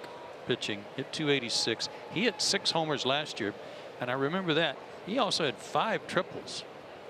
Seemed like he was hitting a triple a night. Drove in 28 runs then. But I think one of the things we talked about last year was his power is so much from the right side. And that's what impressed me the most right out of the bat this year, was the power he was generating from the left side. He gets it out front, and so many times he'll make contact with one hand on the bat and it just explodes. And he's able to keep it fair. That's what impresses me the most. A lot of balls that you think would just hook foul, he stays inside it and strong enough to keep it fair. 2 balls, no strikes. Braves would love to see Freddie Freeman come up with 2 on and 2 out.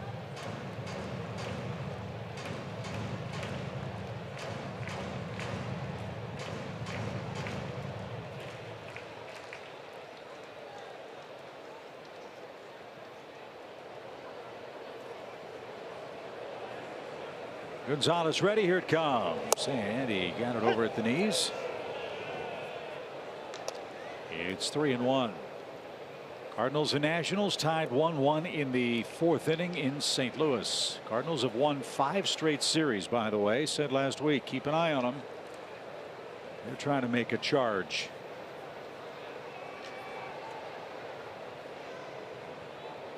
All bets are off for Albies here. 3 balls and a strike. Acuña's running. The pitch is swung on, hammered to right. Anderson plays it on a hop. Ronald flying around second on his way to third. There's that arm, and he's safe. That play was a lot closer than I thought it was going to be. Anderson almost threw out Acuña, who was running on the pitch. And the Marlins might take a look at this play. They think they might have gotten the tag on the shoulder for out number 3. What a throw. I thought he'd go in standing up. But again, watching the replay, Ronald is looking over his shoulder. Yeah, you can't do that with a guy that's got a cannon out there. Not with that kind of arm. What a throw.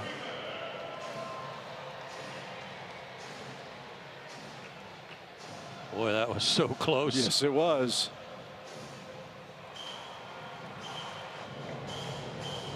I mean, barely safe. Let me ask you guys about that. We've commented on that a couple of times for Ronald just today, and we've seen it at times all year. Is that a bad habit? I mean, is that just something he's got to learn to shake? Yeah, that's a habit right there. Just like sometimes people sliding into first, sliding head first into home. Those are something you just have to break right there, because he's got to know. I mean, it was a great job by him. He knows he's going to third the whole way, but put your head down. Ron Washington will let you know what you're supposed to do. Another part of it too is he was stealing on the pitch, so he's going straight into the bag. So his turnaround second was a little wider than it normally would be if he were just going on the base hit. So that might have cost him a step as well. Right. But Anderson with a great throw almost ended the inning. Instead, it's to the Braves' benefit. 1st and 3rd for Freddie. The pitch. And Holiday, a nice stop. Ball 1.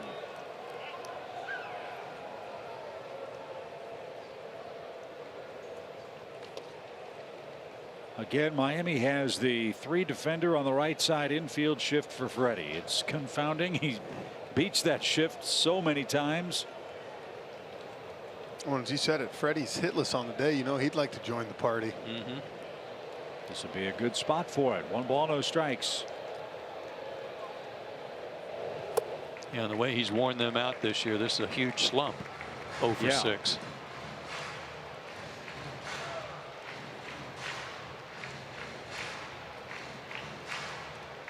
That might be why the first 2 pitches weren't anywhere close. Holiday might be saying,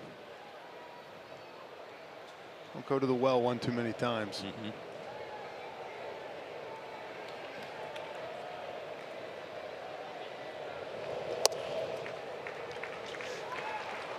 3 balls, no strikes. Green light. Why not? Absolutely.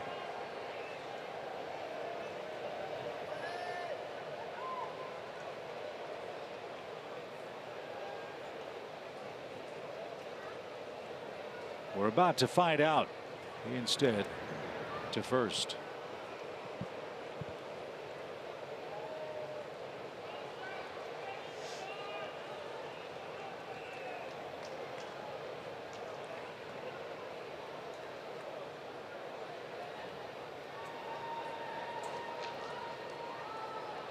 So here we go, 3-0.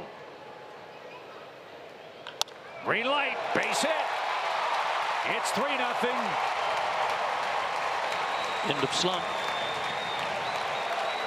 And 14 RBIs against the Marlins for Freddie, who's now hitting 15 of 16 games. Well, he's hitting 15 straight days. That too. Yeah. Yes. And Albies was not going to try to go to third on that hard hit ball. I think you could tell right there, most of the time you'll see Ozzie, especially a ball like this, go first to third, and as fast as he is, and you saw him just kind of put the brakes on. That was a little cutter Freddie got too. So that's going to be the end of the line for Merandy Gonzalez. He gets a big pat on the back for Don Mattingly. I thought he was pretty impressive. But the Braves have touched him for 3 runs on 8 hits, and his night is over.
Fans, you can meet Ronald Acuña, who will always be excited to see you with the purchase of a VIP meet and greet package. You can meet him August 31st and take a photo and get an autograph, then head to the field to watch the Braves take batting practice. Space is limited. Get your VIP meet and greet tickets today at Braves.com. This is 29-year-old right-hander Drew Rucinski, who last pitched in the Minnesota organization. Also pitched in the big leagues with the Angels. There's a lot of cutters. He's got a good arm, 92 to 94, but a lot of cutters, change up and a curve.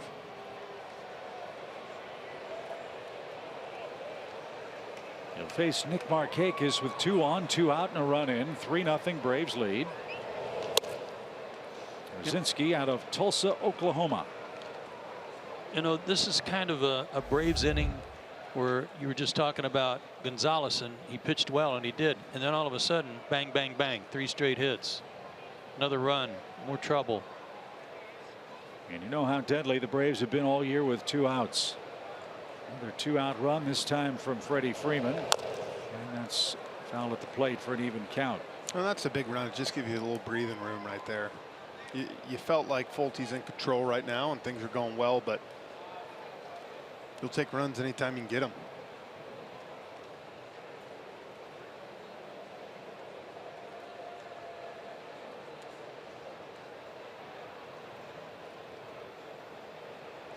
Nick hitting .327 with his 1 for 2 night so far. And that's in and out of the catcher's glove.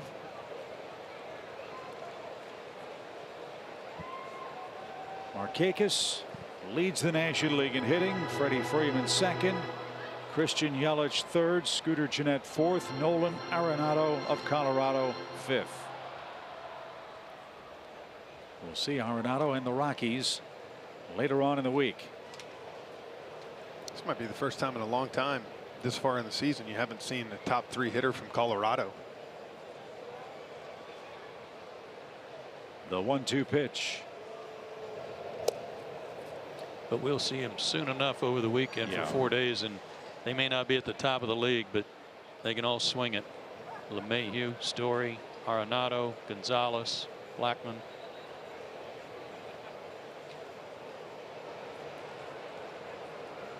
Two balls, 2 strikes. And Ruzinski is ready. Here it comes.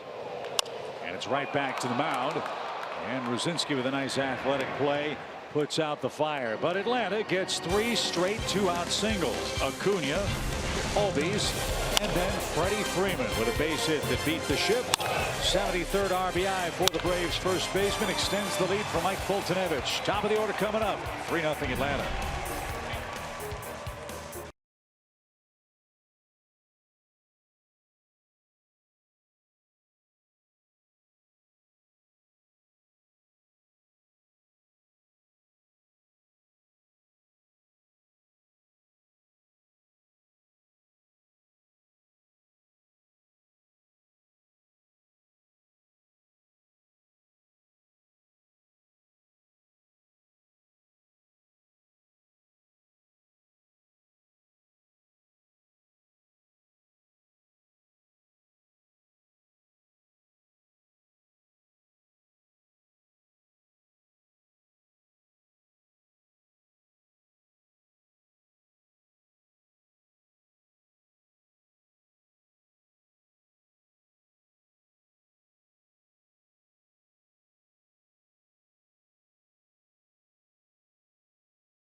Thousand fans here at SunTrust Park who get the Chipper Crazy Train bobblehead presented by Napa. Find out all about it on Braves.com.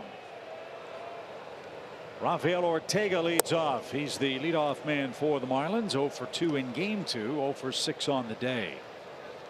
You know, I'm not much of a bobblehead guy, but I think that's one I'm going to have to try to get. Oh, isn't that the truth? With Crazy Train? Yeah.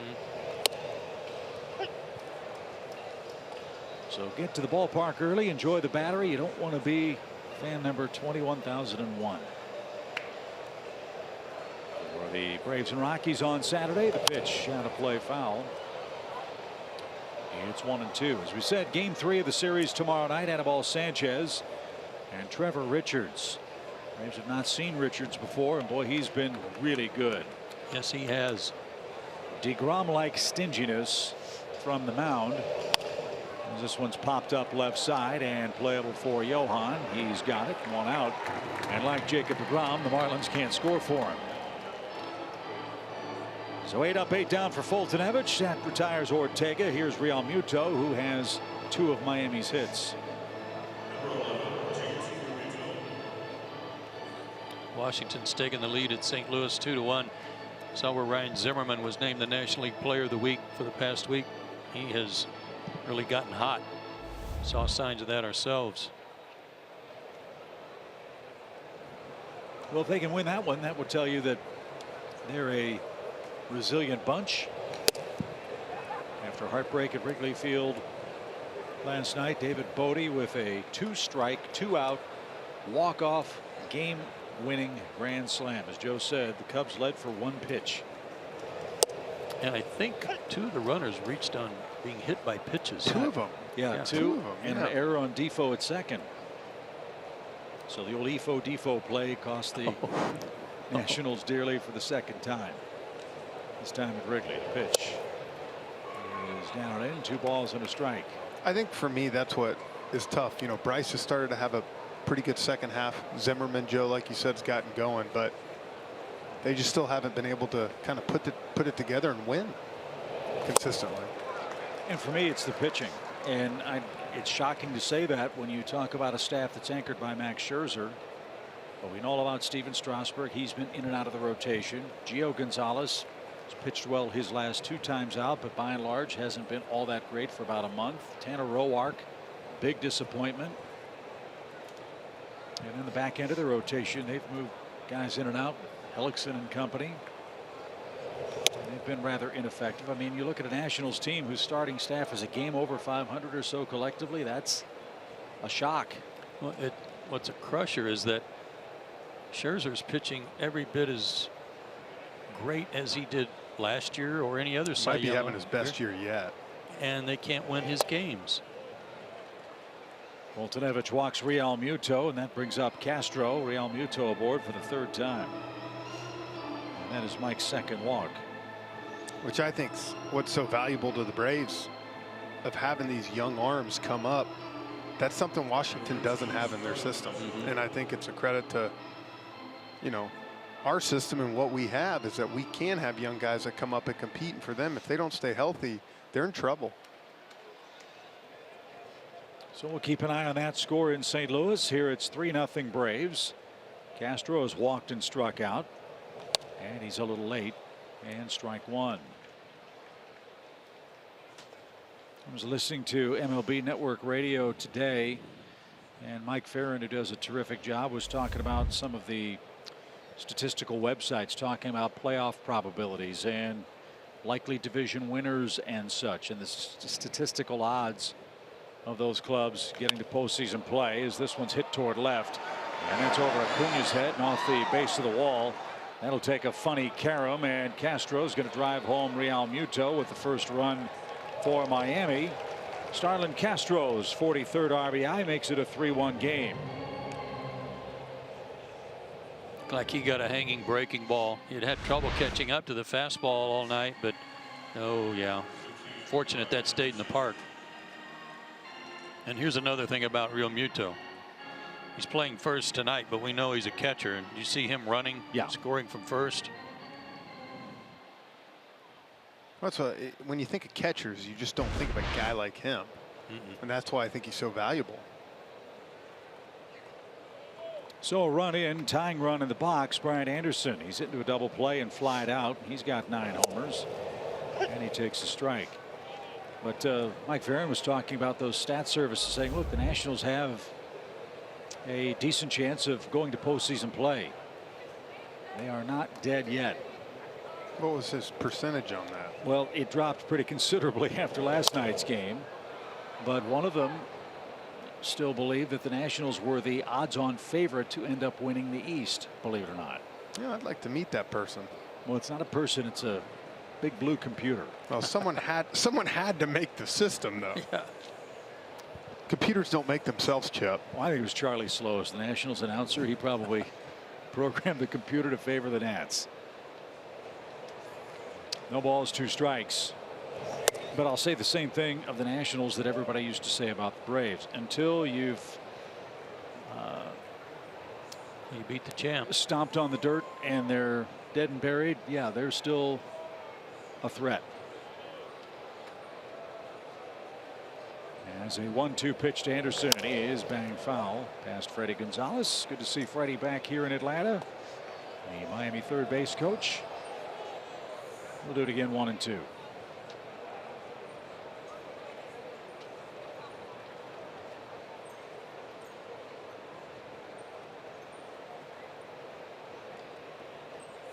A run on 5 hits for Miami tonight.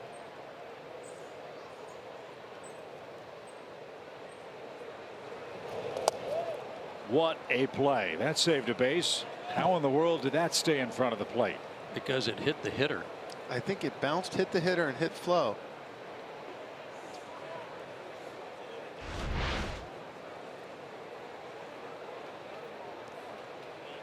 Yep, off his glove, off the hitter's hands, and then it dropped. Watch this. It's almost an impossible hop. I think better is if you would have caught it and framed it. Yeah. Little pop into shallow center. Ender's going to catch that. And Anderson is 0 for 3. That's a big second out. And now Riddle is coming up. We saw somebody do that. Where was that this year? Somebody was having some fun. A ball that bounced up, missed badly, and they just held it there for a second just in case. Might have been Yachty. Yachty always likes to do that kind of stuff. Might have been Molina up in St. Louis. You know, I was thinking about Freddie the other day. I wonder if there's ever been any other manager or coach that's gone from, think about it, he went from Atlanta to Miami, from Atlanta to Miami. That's pretty impressive. And was the manager for the Marlins before coming back to Atlanta. Riddle's 0 for 2. Be a nice man to get and get the Braves bats back in play in the 6th inning. 3-1 game. Freddie is Freddie Gonzalez, very complimentary of this guy. Said he may not be real flashy at shortstop, but he makes all the plays and he has a good clock. That's the way he described it. He knows when he's got to hurry and knows when he doesn't have to. Oh, I'm watching him. He can play defense all day long at the big league level short. I think the question for him is he going to be able to hit enough.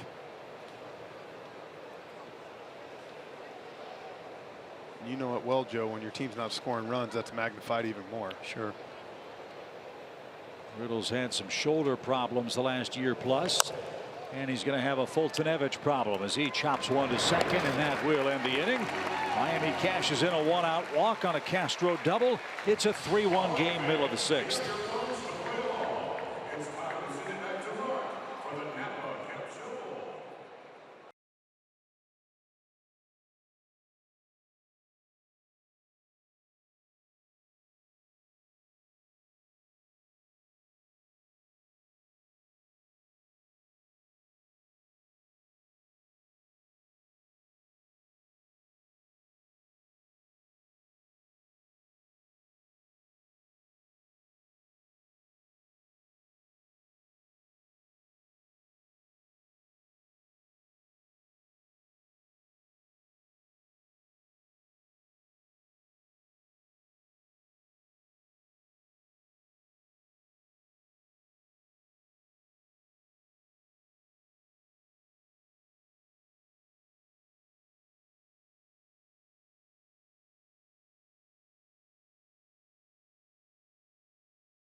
We've got the chipper bobblehead. We also have the makeup date for the Jason Isbell and the 400-unit concert. It's presented by SunTrust.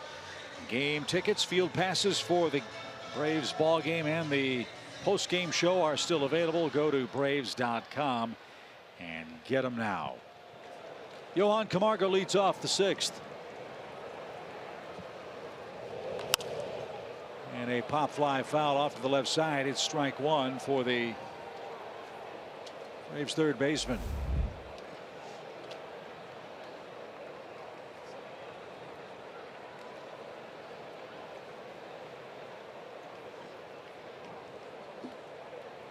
No balls and a strike for Camargo. And Ruzinski misses upstairs for an even count. Johan with an RBI. It was a single on an 0-2 pitch. That brought home Ozzie Albies and made it 2-0 Braves. It's now 3-1. And a bouncing ball ricochets into the camera well beyond the Braves dugout. And it's 1-2. Good play, Andre. Throw it higher. Oh, jeez. Oh, boy. Wow. 2 for 2. Well, I think it's because his sleeves are constricting his biceps. He can't get the proper follow through to get the ball in the stands. I mean, what is it with Andre, Birdie, Jerome? Look at everybody's wanting to wear these tight sleeves. Bang, coming back. What is that, a pitch back? I think Andre learned that from. Andre learned that from Eric Young. 1 ball, 2 strikes. We were out in San Diego, and EY was trying to throw a ball in the stands, Jeff, and he threw it to the top of the net, and it came back on the field, and they were all over it. Hey, some of those nets you can't see. And you forget they're there now. 2-2 pitch. That pushed him off the plate. Full count. They're a great asset. Oh, what a great addition to Major League ballparks all over. I just can't believe it took so long to put that in play, Joe. Really a good thing. And like you said, hardly know they're there. Full count pitch. Here it is. That's turned on and hammered toward right. Did he keep it fair? Yes, he did. That'll ricochet off the fence. Anderson misplayed it for a moment. And Camargo glides in with a leadoff double. There's an insurance run potentially.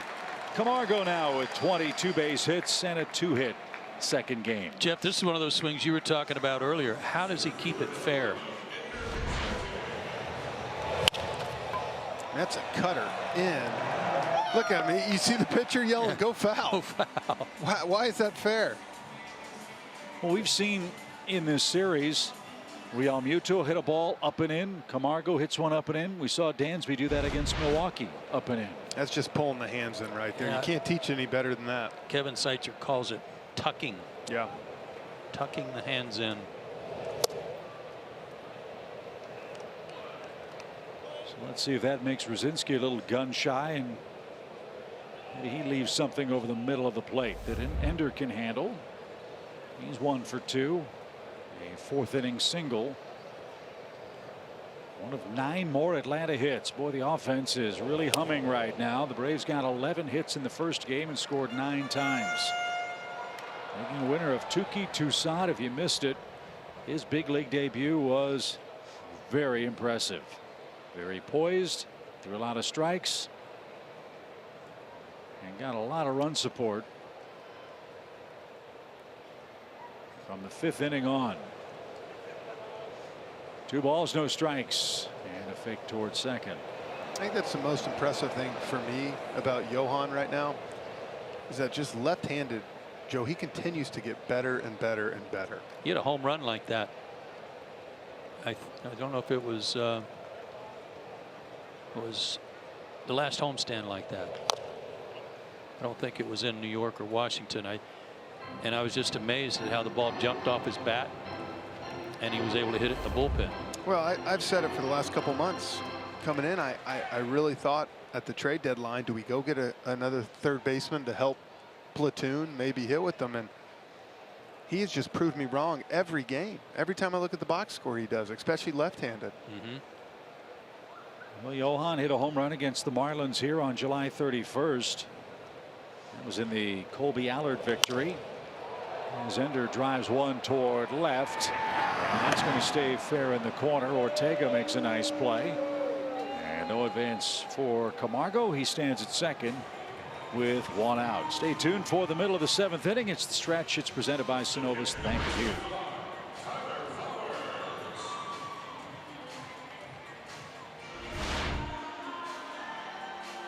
And now Holiday wants to talk about how to approach Tyler Flowers, who's 0 for 2. Just past 9:30 in the East. Braves lead this one 3-1. Joe Simpson, Jeff Rancour, Andre Aldridge, our great Fox crew with you from SunTrust Park. Ronald Acuña Jr. hit a home run on the very first pitch. According to Elias Stats, he's the youngest player in baseball history to hit a homer in 4 straight games.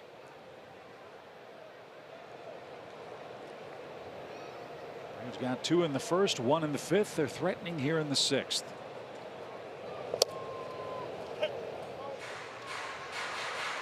Strike one.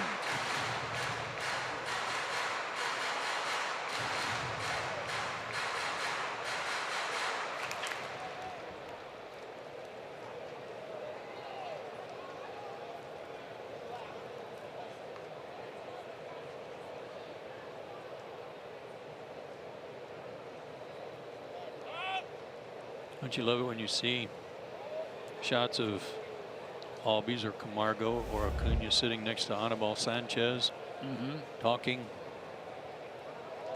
I love watching guys talk baseball.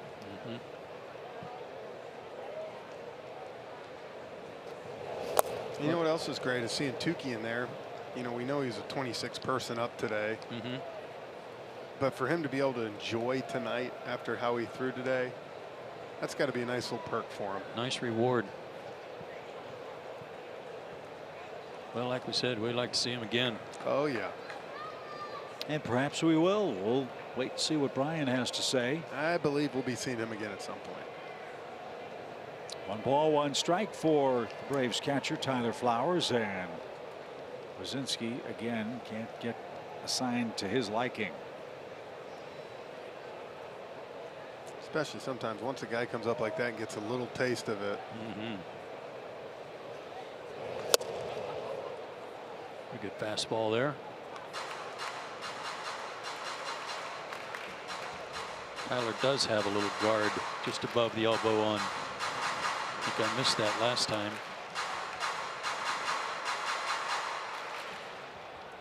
It's so funny because Tyler's so big. That thing looks so small on him.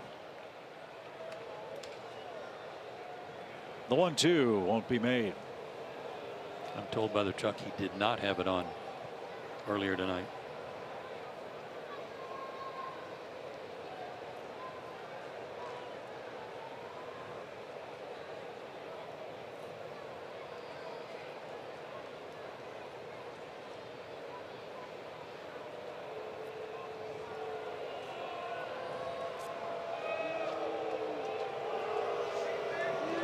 Drew, he's only got 5 fingers.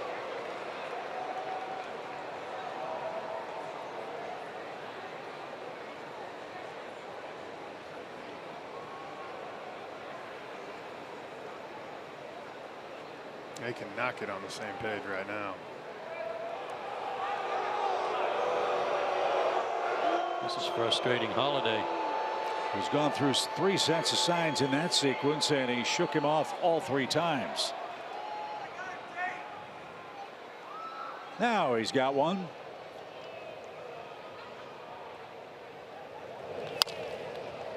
And it's fouled away. Still 1 ball, 2 strikes. That's where Holiday's probably thinking, just, you know what, throw what you want. Yeah. Did you see how he threw You don't that? like what I got, throw what you want. Did you see how he threw that ball back to the pitcher on the foul ball? Umpire handed it to him, and he threw a 90-mile-an-hour fastball to the pitcher. Like, let's go. Yeah. Well, I think he's thinking back there, there's a young pitcher out there, and you're just going to sit here and shake me off all night?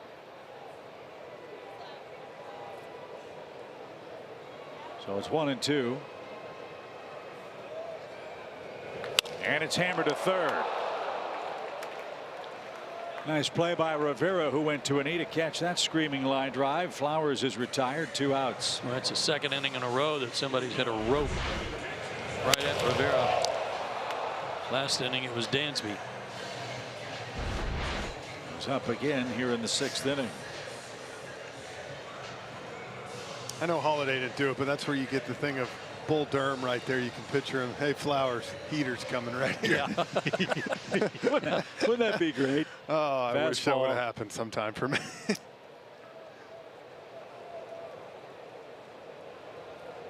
And now they will intentionally walk Dansby. And they will go after Fultonevich here with two on now and 2 out. That did happen to me in the minor leagues once. Really? I had like a 22 game hitting streak going. I was 0 for. Bottom of the 9th, we're losing big anyway. And had a left-handed pitcher on the mound who I couldn't hit at all. Never could. And the catcher just all of a sudden now the blue goes slider. Base hit. Hitting streak intact. I tipped my cap when I got to first to the catcher. He gave.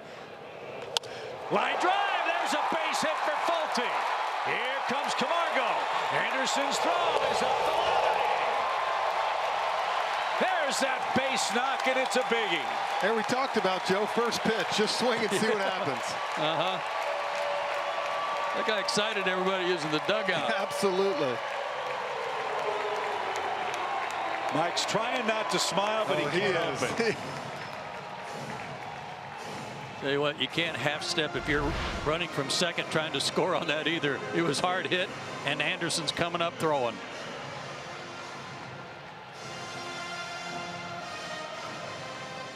We are told that his throw that almost got Acuña at third base earlier tonight from right field was clocked at 100 miles an hour. I believe it. Me too. So Mike helps himself. Both of his forward keys have come to fruition through 6 so far. Braves have double-digit hits again. And Acuña is up again with first and third 2 out. And that's outside, ball 1. I'll say this for Fulte. He's making his hits count. That's 3 hits and 4 RBIs on the year. He's getting his ribbies. Mm-hmm.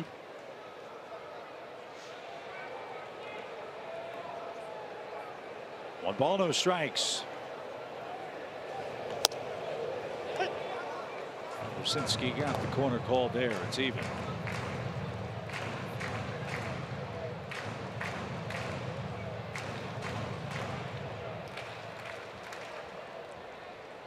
That's what you like to see. A couple runs the last 2 innings. Keep padding this lead. A base hit for Acuña the other way. And the Braves continue to add on. 3 more hits for Ronald. That's 5 hits on the day. And 5 RBIs on the day. Yes, sir. 5 ribbies. And see, Joe, for me right here, as we watch this replay, this is what's separating him right now compared to a month and a half ago. And to me, watch this right here.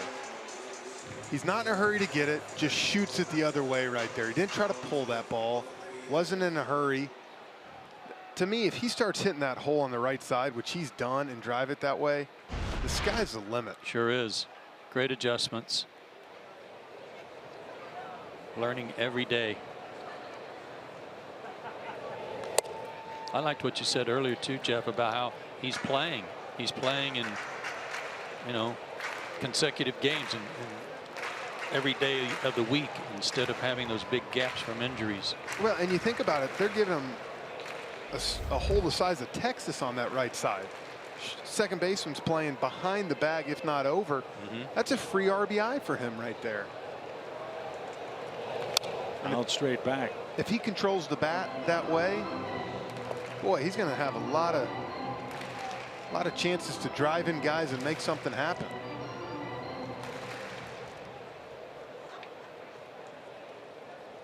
The Braves continue to add on. They lead 5-1 now. They continue to pour on the 2-out runs, 225 of those this year. 2 big ones here in the 6th inning, one by Fultonevich.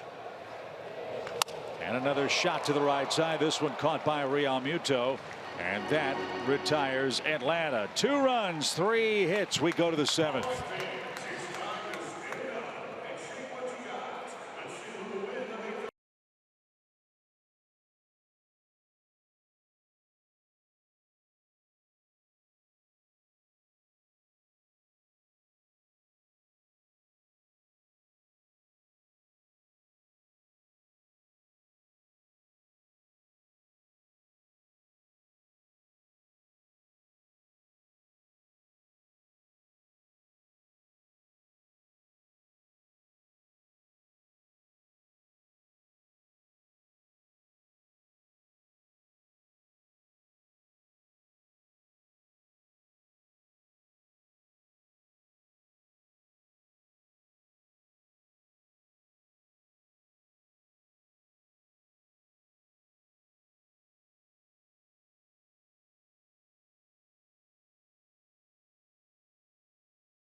is sponsored by your local Ford dealer, the Georgia Lottery, and by the All-South Highway Safety Team.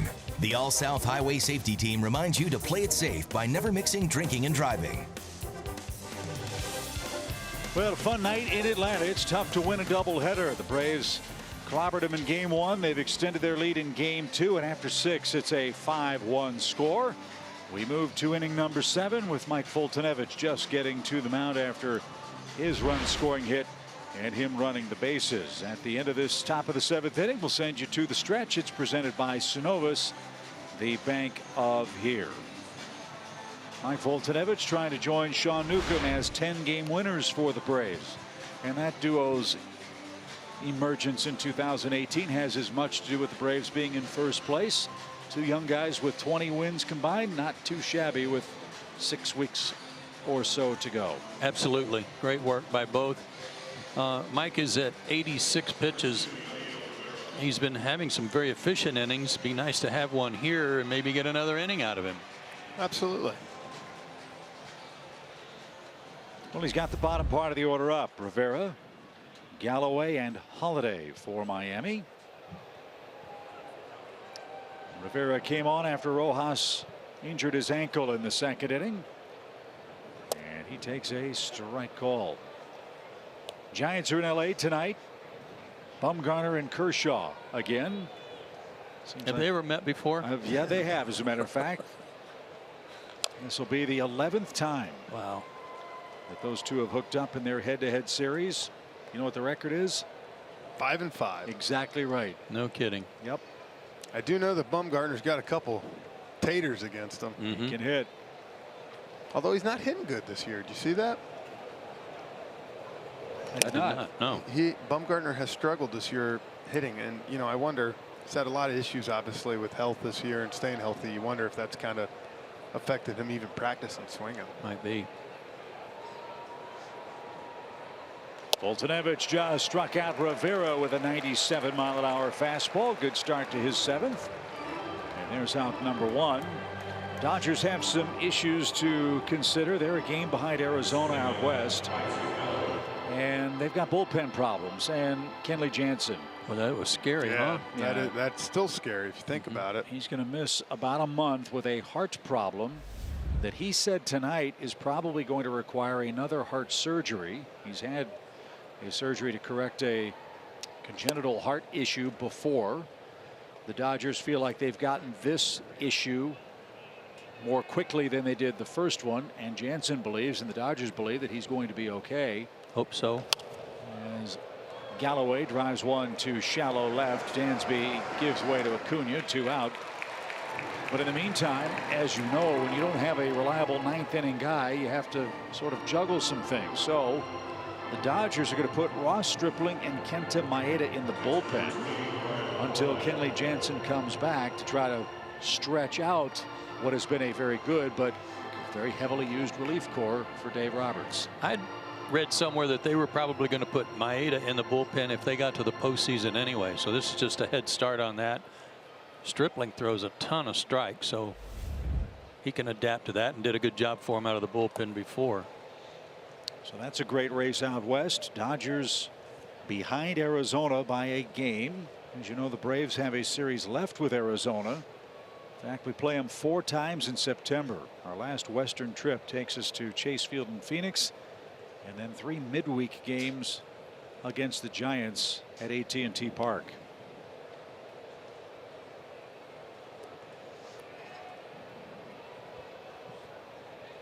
One ball, no strikes for Brian Holiday, the Marlins catcher. And that's in for a strike. One of the most puzzling series of the year to me was when the Giants came in here. The Braves were hot, playing well, and the Giants just laid it on Atlanta, swept them, and then they went to Philly and got swept 4. That was unreal. Uh-huh. And they came in here and beat us good too. Yeah. And so you're thinking, okay, go up there and just do that to Philly, and, and then you lose all 4. And that was in early May. The Giants won 9-4, 11-2, and 4-3 in that 3-game sweep. So that owes them some payback out west. As that one's bounced foul. 1-2. Speaking of payback, San Diego is paying back the baseball gods. Padres won 5 games in the month of July. They've won 6 games already in August. They beat Milwaukee twice, the Cubs twice, and the Phillies twice. How does that happen? Twice baseball. And they've got the Angels tonight. They scored a ton of runs in Milwaukee to win that series. Yeah, they had a game where they were down 4-0 in the first inning and came back and won that one 11-5 against the Brew Crew. Let's take care of Holiday here as Mike's ready for his 98th pitch, and it's on the way, and it is a called third strike. 7 strikeouts for Mike Foltynewicz, and we go to the 7th inning stretch with Atlanta in command. 5-1 in game 2. It's time to stretch.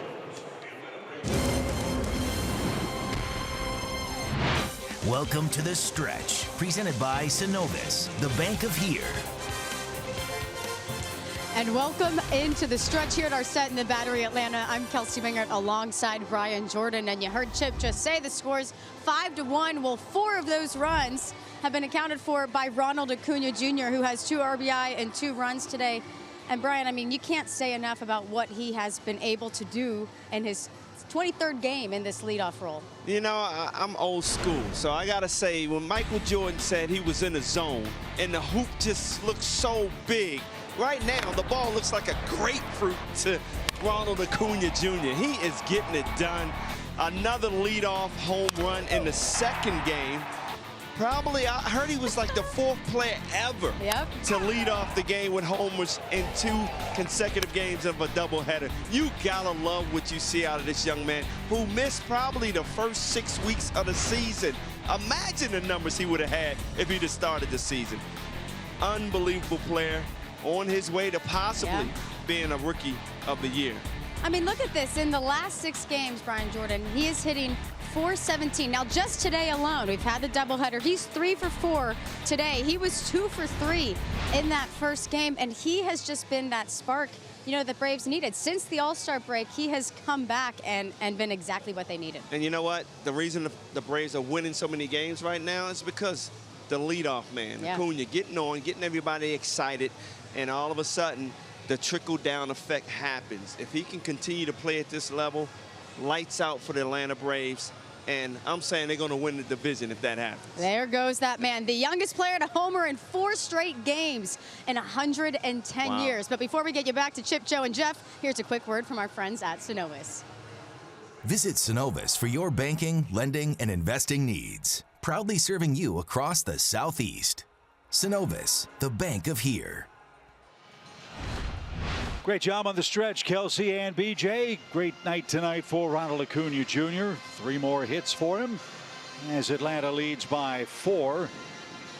And this is Tyron Guerrero. And this guy gives our partner Jeff Rancourt nightmares, and he's not even in the batter's box. I can give the scouting report here, Joe. 92. Not really sure where it's going half the time with a nasty split. You may be 5 miles an hour short. Oh, gosh.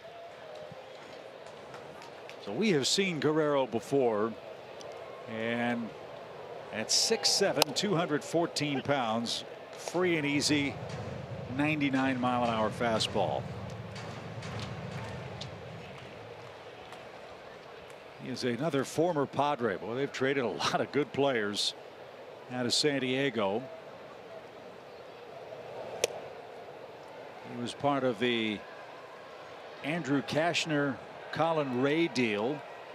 Remember, Colin Ray tore up his elbow and was sent back to San Diego as damaged goods. Carter Capps, Jared Cozart, Luis Castillo, and Josh Naylor went to the Padres. And a high fly ball walloped by Freddie. A solo home run. Number 19. This is baseball, fellas. He'd just thrown 2 pitches 100 miles an hour, and then he decided he'd throw him something off speed. And Freddie hit it a mile. You know, we played him almost 2 weeks ago to the exact date. And I remember him blowing it by Kurt Suzuki everywhere. Do you remember? Yeah. And then he threw Camargo a 94-mile-per-hour split right in his bat for a home run. And I'm thinking, you look at Freddie smiling right now. I guarantee he's thinking, thank you very much. Mm-hmm. So that extends the lead to 6-1. And Markakis got 100 miles an hour and fouled it back.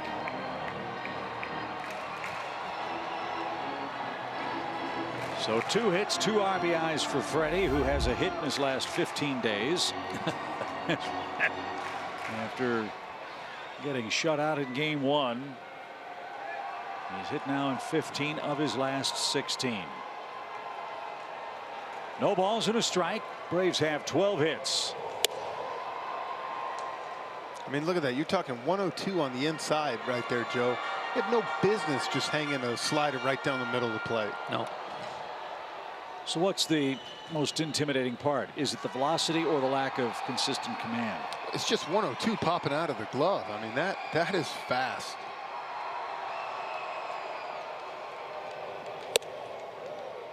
What you would like to see, I would guess, is if you're the Marlins, is him learning how to command that a little better.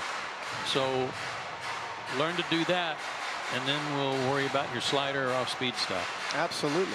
Well, let me ask you this. He's no kid. He's 27. He first started pitching in 2010 in the Dominican Summer League with San Diego. Pitched in 1 big league game before this season. That was also with the Padres. But everything else has been in the minor leagues. And you're right, command has been the problem for him. 343 strikeouts for a man that can throw 100 miles an hour, and 222 walks in the minor leagues before this season. Oh, man. Direct shot to Carlos. But I think this is just to talk about how hard he throws. Okay. The last 2 fastballs he's thrown to Nick, he blew one way by him. And then Nick almost hit his hands right there on one. And Nick's as good of a fastball and a guy fouling off pitches. It goes to show you the power this guy has. And he's throwing downhill. 1 ball, 2 strikes.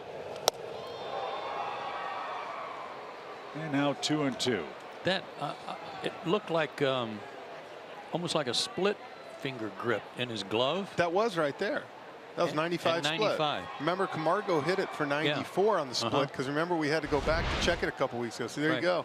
Just show us credit. Oh man, good luck with that. 2 balls, 2 strikes. And a ground ball to second. Castro surrounds it and throws him out. So 1 in, 1 out. As we enjoy our Bringing His Best feature presented by Old Dominion, the official freight carrier of Major League Baseball. Freddie Freeman continues to shred the Marlins. Yeah, he took a little breather on him in the first game of this doubleheader today, but he did have a sacrifice fly in game 1. And now he's bounced back here with a home run and a base hit, 7 homers, 14 RBIs in 13 games. They know who he is. So here is Camargo, 2 hits, run and an RBI. As Jeff said, he hit a home run off Guerrero on July 31st here. And that's why I think he just got 102, and I would be surprised if he got anything other than 102 right here again. No balls and a strike. Well, he got a 90-mile-an-hour slider that bounced about 7 feet in front of the plate. It's got to be a catcher's worst nightmare. Mm-hmm. You think JT Realmuto's sitting out at first laughing right now? Yeah. I missed everybody. Thankfully. Yeah, nobody on base. I'd be doing a lot of Olay on that pitch. There's the 103 with a wicked recoil. It's just living proof right there, Joe. 103 right down the pipe. I mean, you go look at Chapman. who throws 103. And I'll say this, I faced Chapman, faced him, a lot of guys that threw 100, honestly, but when you get to 103, that's a whole nother ballpark. You don't see it. So 1 ball, 2 strikes. And a high fly ball toward Anderson and right. And 103 miles an hour. He still got the barrel to the baseball. And is the second out of the inning. Well, they like their pitchers to be king-sized fish, as you see our live look in from our Xfinity cam. Guerrero is not the tallest pitcher in Marlins history. They have had 8 men at 6'7" exactly pitch for them in their team's history. I think Hendrickson pitched for him, didn't he, at some point? He was 6'9". Yeah. Not the tallest. You guys will remember who the tallest guy was. John Roush, the reliever. Yeah. 6'11". Oh, yeah. Boy, he was huge. Chris Volstad 6'8", Sean West 6'8". Then the point guards at 6'7". Brian Flynn, Franklin Herman, Jeremy Hernandez, Josh Johnson, Graham Lloyd, Andrew Miller, and Nate Toit. I wonder who the tallest guy to pitch for Atlanta is. I don't remember crazy high guys. See how fast Jared can find that one for us. Yeah.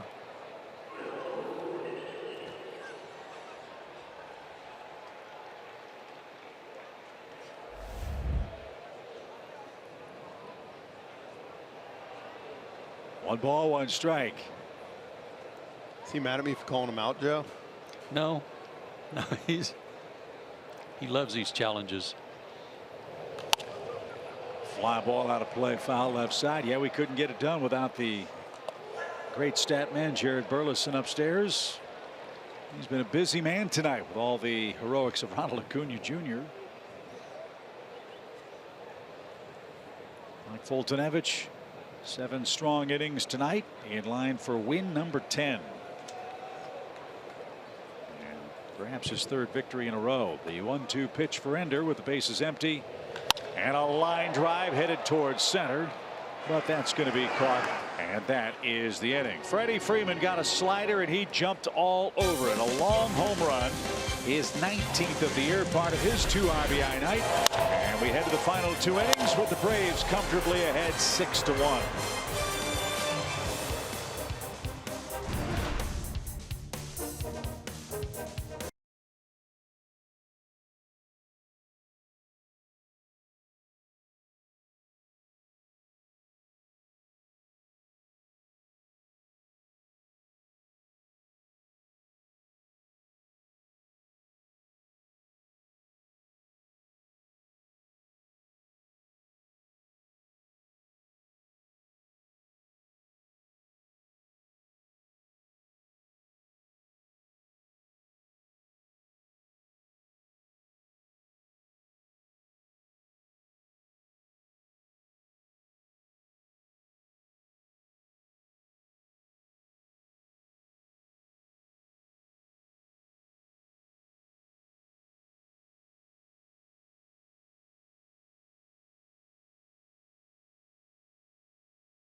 Baseball. Let's talk about Braves prospect Austin Riley. He's getting hot at the plate. The Stripers lost 8-1 to Syracuse Sunday, but Austin Riley had a hot weekend. He went 1 for 3 yesterday and finished the 3-game road series with 8 hits and 12 at bats, 2 doubles, a homer, 2 runs, and a run batted in. When you got Bobby Cox talking about you, that's a good thing. And he was talking about Austin yesterday. Now he's heating up. Good to see Folty back out there at at the 98 pitch mark. Yeah, he's going to try to go through the 8th inning, and he'll face Chris Bostic, who was just brought up after Martin Prado went to the disabled list. He was just at the airport about an hour ago, probably. Bostic acquired from the Pirates in a cash transaction. Had a good year last year in the International League. Finished 2nd in hits, 3rd in doubles, 4th in batting average. And was the team MVP at Indianapolis.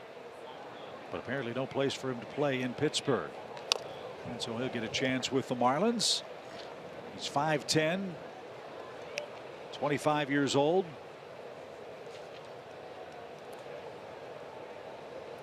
Yeah, he's got a chance to get a lot of playing time. He's been a well-traveled player. He was originally drafted by Oakland in the 44th round in 2011. Went to Texas in 2013. Went to Washington in December of 2014. And then to Pittsburgh. And this one's hit a mile high. Who's going to try to catch this? It'll be Flowers at the warning track. Camargo was there, didn't offer it the ball, and it drops harmlessly by the wall, and Bostic gets a swing on the house.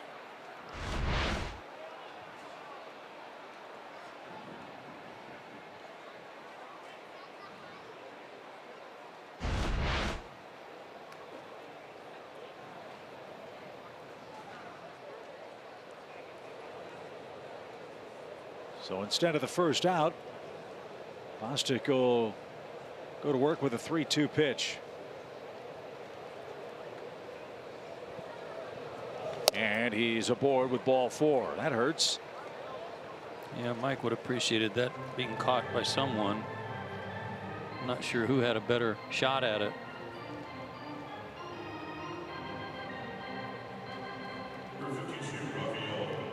So here's Ortega. Mike's had good control tonight. Only his 3rd walk. That one with an asterisk, though. Bostic should have been retired, but stands at first in a 6-1 game. Ortega has an 0-for-3 second game. He's 0-for-7 in the series. Has gotten the ball out of the infield once.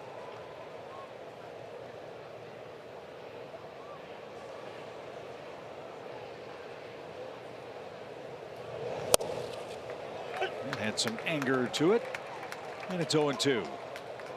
Yeah, and working quickly too.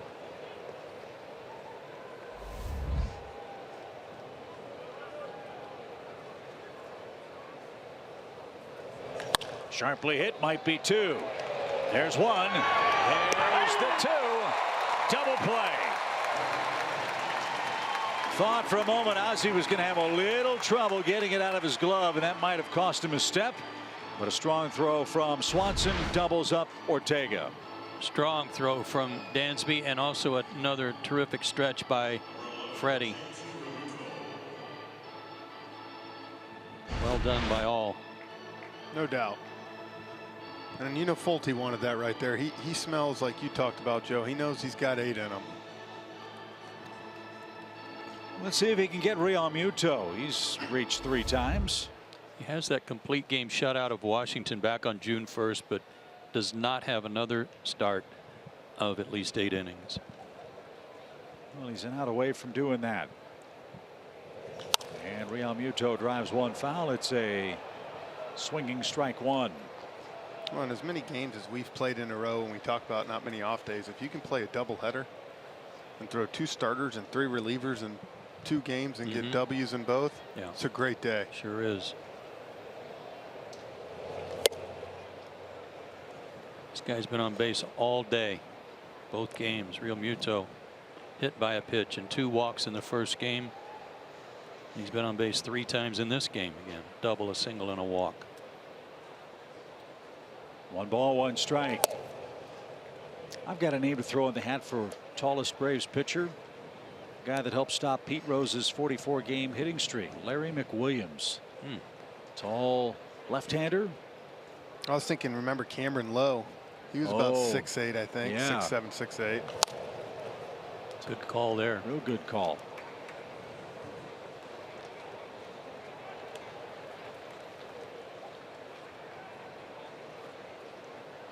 Not too many stressful pitches for Mike tonight. That's something to keep in mind as you look at the total. And Winkler is ready if needed. Mike would love to erase Real Muto, and pitch 8 complete. They'll need another toss to try to accomplish that.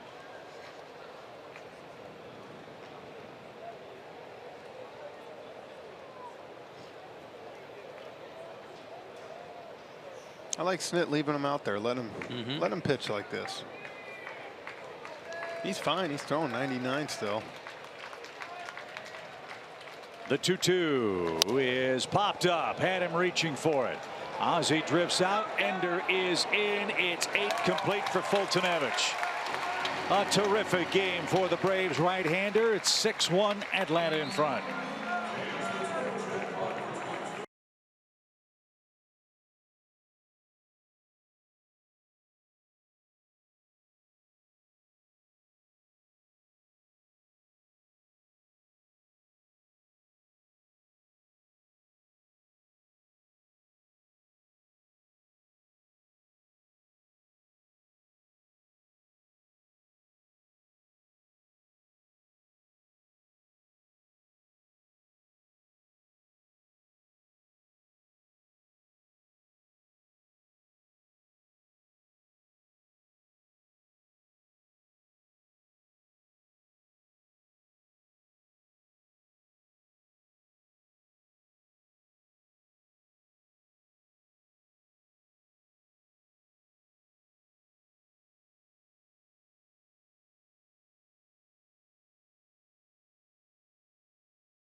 And 3 in favor of the Braves. The Braves have won 5 out of 6 here. Does not include tonight's game.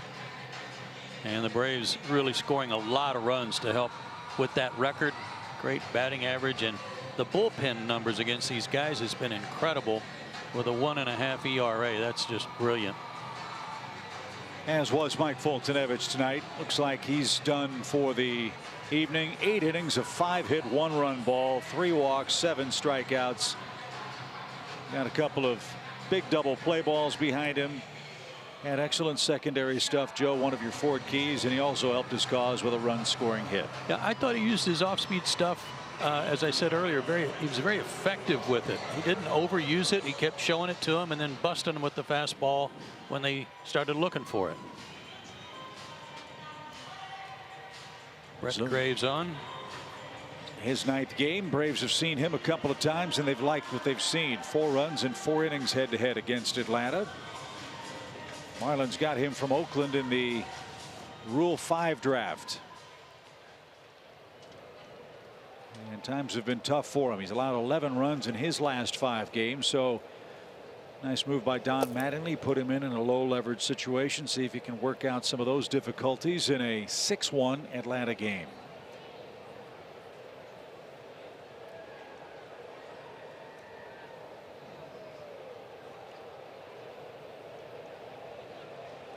One ball, no strikes. And that just missed. Ball 2. You know, we're all 3 idiots. Pretty much. My wife could have told you that. A lot of people have told me that. Talking about the tallest players for the Braves. Yeah. Adam McCreary just pitched the other day, you know. Oh, that's right. 6'9". Yeah. How about Brandon McCarthy, who's was a starter for the Braves earlier in the year, now on the DL, 6'8". See, I know he's tall. I didn't think he was 6'8". And Gene Conley, basketball player. Yep, 6'8" from way back. Ground ball up the middle. Tyler Flowers has a hit. He's 1 for 4. Well, I want to get a remeasurement on Cameron Lowe, because there's there's no way he's not on the list. Yeah, he's at least 6'8". Well, I picked the shortest guy. Said Larry McWilliams. He was only, with quotations, 6'5". So up and down the lineup, Atlanta's offense spreading the happiness around. Dansby, the only Brave without a hit. But he has walked and scored. Braves have 13 more hits against the Marlins. They're averaging about 7 runs a game against Miami this year. The Marlins ERA as a team approaching 7 this year against Atlanta. And the Braves are doing exactly what they have to do and need to do if they want to win the East. Take care of business against the Marlins and Mets and the Nationals, the teams behind them, and frankly the Phillies, who they won't see for the final time until the last 2 weeks of regular season play. Well, I think Joe talked about it after the first game. Just because a matchup on paper favors you doesn't mean it's always going to happen. But I thought this was big for the guys to come out tonight like this and really just 2 games in a row, just take it and dominate. First inning, I'm telling you, that sets the tone for everything, and Acuña's doing it. 1-1 pitch. And look, you guys have played in doubleheaders before. I don't care who your opponent is. It's really hard to win 2 games in one day. It is. It's very hard to win a doubleheader. Joe made the point about that when we were in Washington. Braves lost to Jeffrey Rodriguez and had Max Scherzer staring him down in game 2 and split the twin bill in Washington. 2 balls, 2 strikes for Dansby. He didn't think much of that call.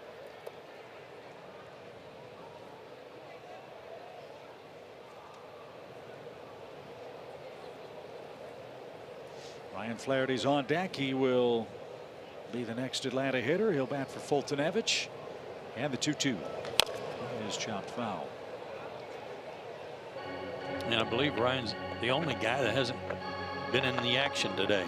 So everybody will have played once he gets up there.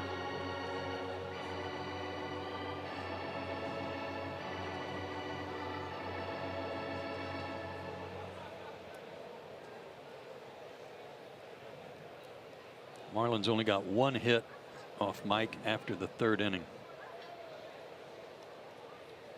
Well, he took care of business, that's for sure. He's in line to go 5-1 against Miami for his career. And this year in 13 innings, he's given up 2 runs to the Marlins, 1 earned run. His other action was May 10th. So a full count pitch coming for Dansby. Runner at first, nobody out. And a good cut. Dansby talked about a slight adjustment at the plate. He's changed his hands position. He feels that that's going to help him escape what's been a August slump. Big home run against Milwaukee gave him a little confidence. A base hit late tonight would add to that. And the pitch is caught on the mist. He went to a knee and didn't get the slider, and it is out number 1.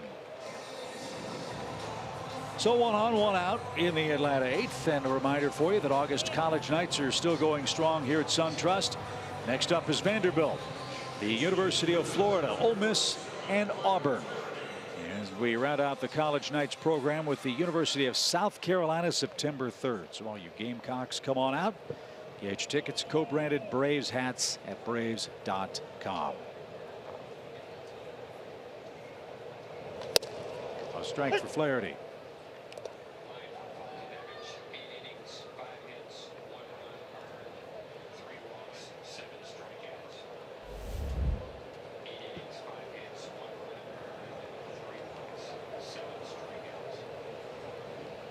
No balls and a strike for Ryan. And that missed inside. Chan Hartzog's another one of our great statisticians here, Jeff. And you were right on with Cameron Lowe. He's 6'8" officially. Okay, he makes the list. Yeah, it's a tie. Conley was 6'8½".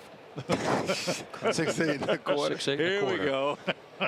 Splitting hairs over here. 1 ball, 2 strikes.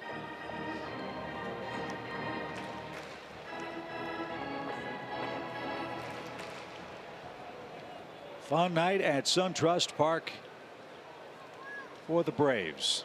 Maybe Jared just didn't want me to be right since I called him out on the air. He's been spot on all night.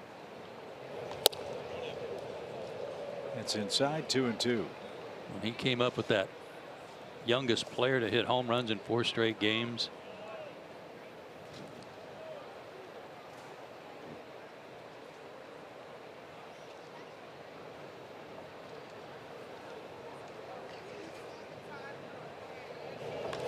Line drive towards center, but that'll be caught by Galloway. And that is out number 2.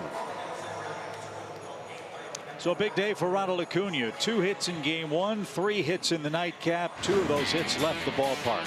And they were both leading off the game. This was tattooed in the first game, 1-0 Atlanta. And then on the first pitch he saw here in game 2, he ambushed Gonzalez. 441 feet.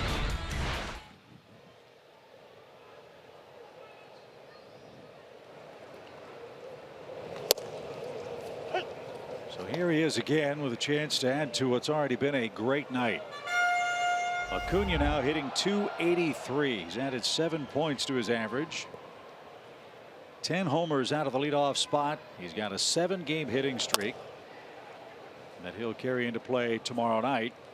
And during this 7-game run, 13 hits in 28 at-bats. Well, I'm sure, Joe, you got asked too before. People used to say, do you like playing a doubleheader? I said, if you're swinging it well and the team is, there's nothing better than getting back out there. But if you're on the other side like the Marlins tonight, you're about ready to go back to the hotel and go to bed. No question. And I would think that's going to be the biggest challenge for Don Mattingly, is not only figuring out who he can put in the lineup every day, but keeping the morale up over the final 50-odd games that they have left in a very difficult season. And even more reason why I think it's important to sign a guy like JT Realmuto or someone and say, hey, listen, we're committed to you. You got to endure a couple years. We need you to keep the guys going, but this thing will turn around, because I guarantee it's tough for him right now to come to the park. Well, Mattingly's got a good staff too. He does. You know, some of that, he can't be the guy with the pom-poms every day trying to fire up the troops. The staff's got to be involved in that, and there's a good crew over there to help him. Yeah, Tim Wallach, Freddie, Menachino, Harry Hill. Schneids, Brian Schneider. Yeah. 3 balls, 2 strikes. And that is called strike 3 over the inside corner, and Acuña is caught looking, and that sends us to the 9th inning. The Braves need 3 outs to sweep a doubleheader.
As we head to the top of the 9th inning, and as we know, Atlanta trying to gain some ground in that NL East race. So let's check out what the Nationals are doing tonight with our Xfinity game break. They are visiting St. Louis for a 4-game series. Top of the 4th inning, game tied at 1, a 10-pitch at bat, and Bryce Harper says see ya for his 29th home run of the year. That put the Nats up 2-1, but it's now 4-2 thanks to a 2-run shot from rookie Juan Soto, guys.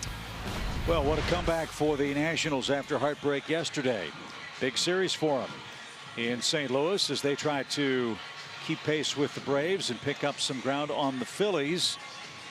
In action tonight, Phillies are idle. Washington starting a 4-game series themselves with the rampaging Redbirds. Dan Winkler will try to clean up the 9th inning and salt this one away for Mike Fultonevich. Last worked a couple of days ago. 2/3 of an inning, a hit and a walk, but no runs, struck out 2. And Starlin Castro will be the first hitter. He knocked in the lone Marlins run, a 6th inning double that scored Real Muto.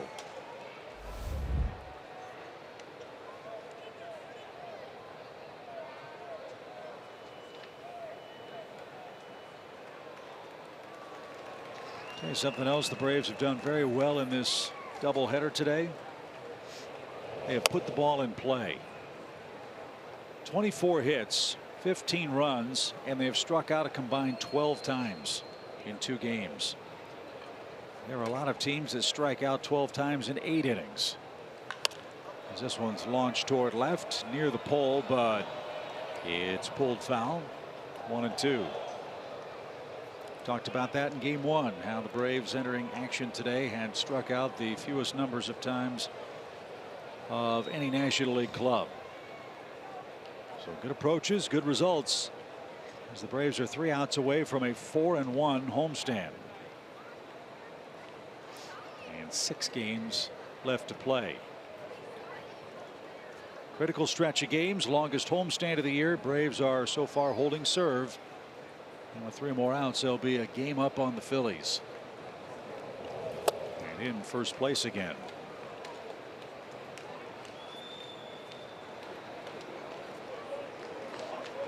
The last time the Braves occupied first all by themselves was July 5th. That was the end of that St. Louis Yankee Stadium Milwaukee road trip. Their biggest lead was 3.5 games.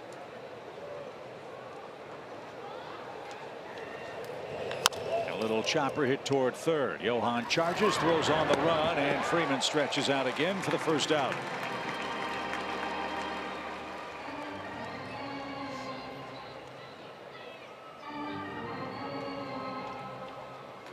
So a good start for Winkler.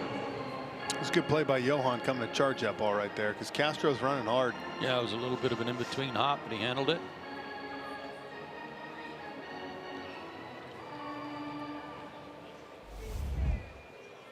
Anderson 0 for 3 tonight, 4 hits in his last 27 at bats.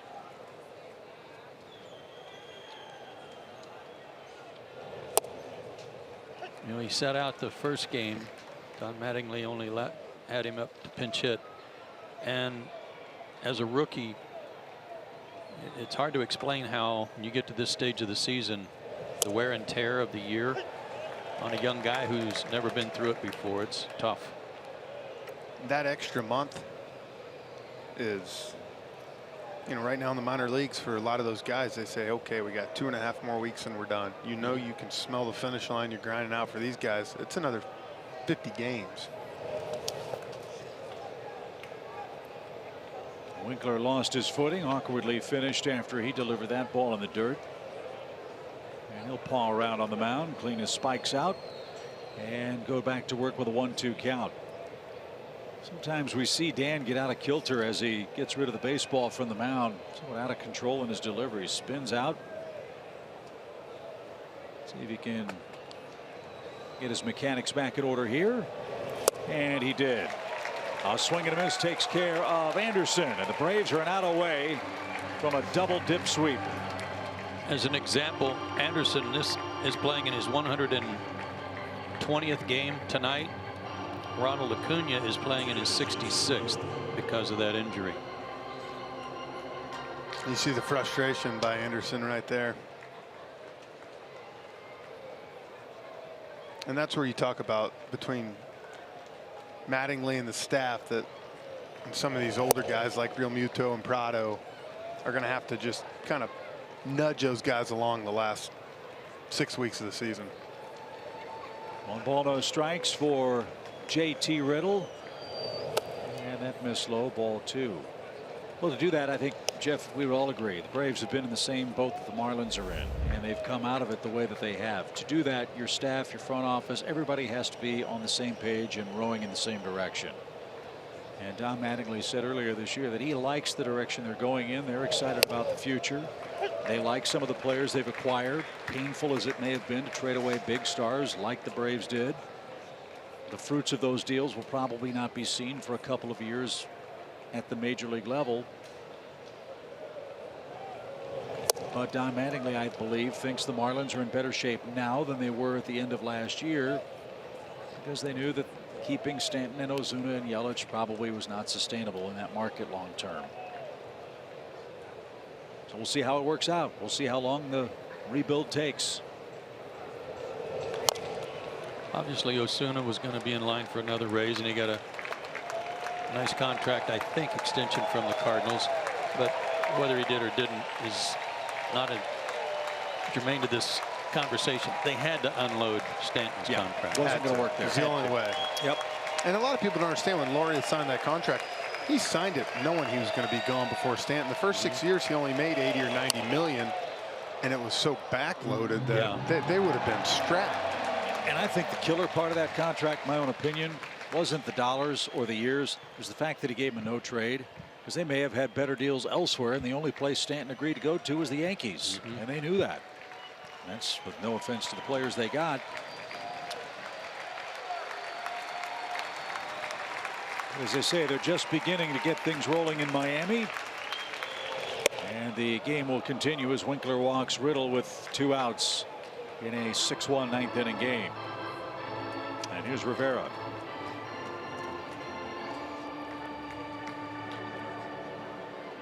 You know, it's one thing in Atlanta here for the longest time we've never had is no trade clauses. They refuse to do it. I get it as a player. Yeah, I'm sure you'd love to have it, control where you go, but at the same time, I understand from a standpoint, you can't be strapped where you can trade people and where you can't. Rivera's taken down for Derek Dietrich with 2 outs.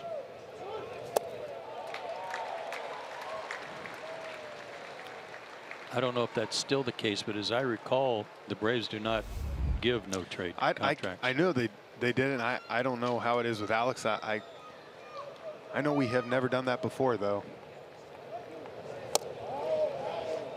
That missed inside. 1 ball, 1 strike.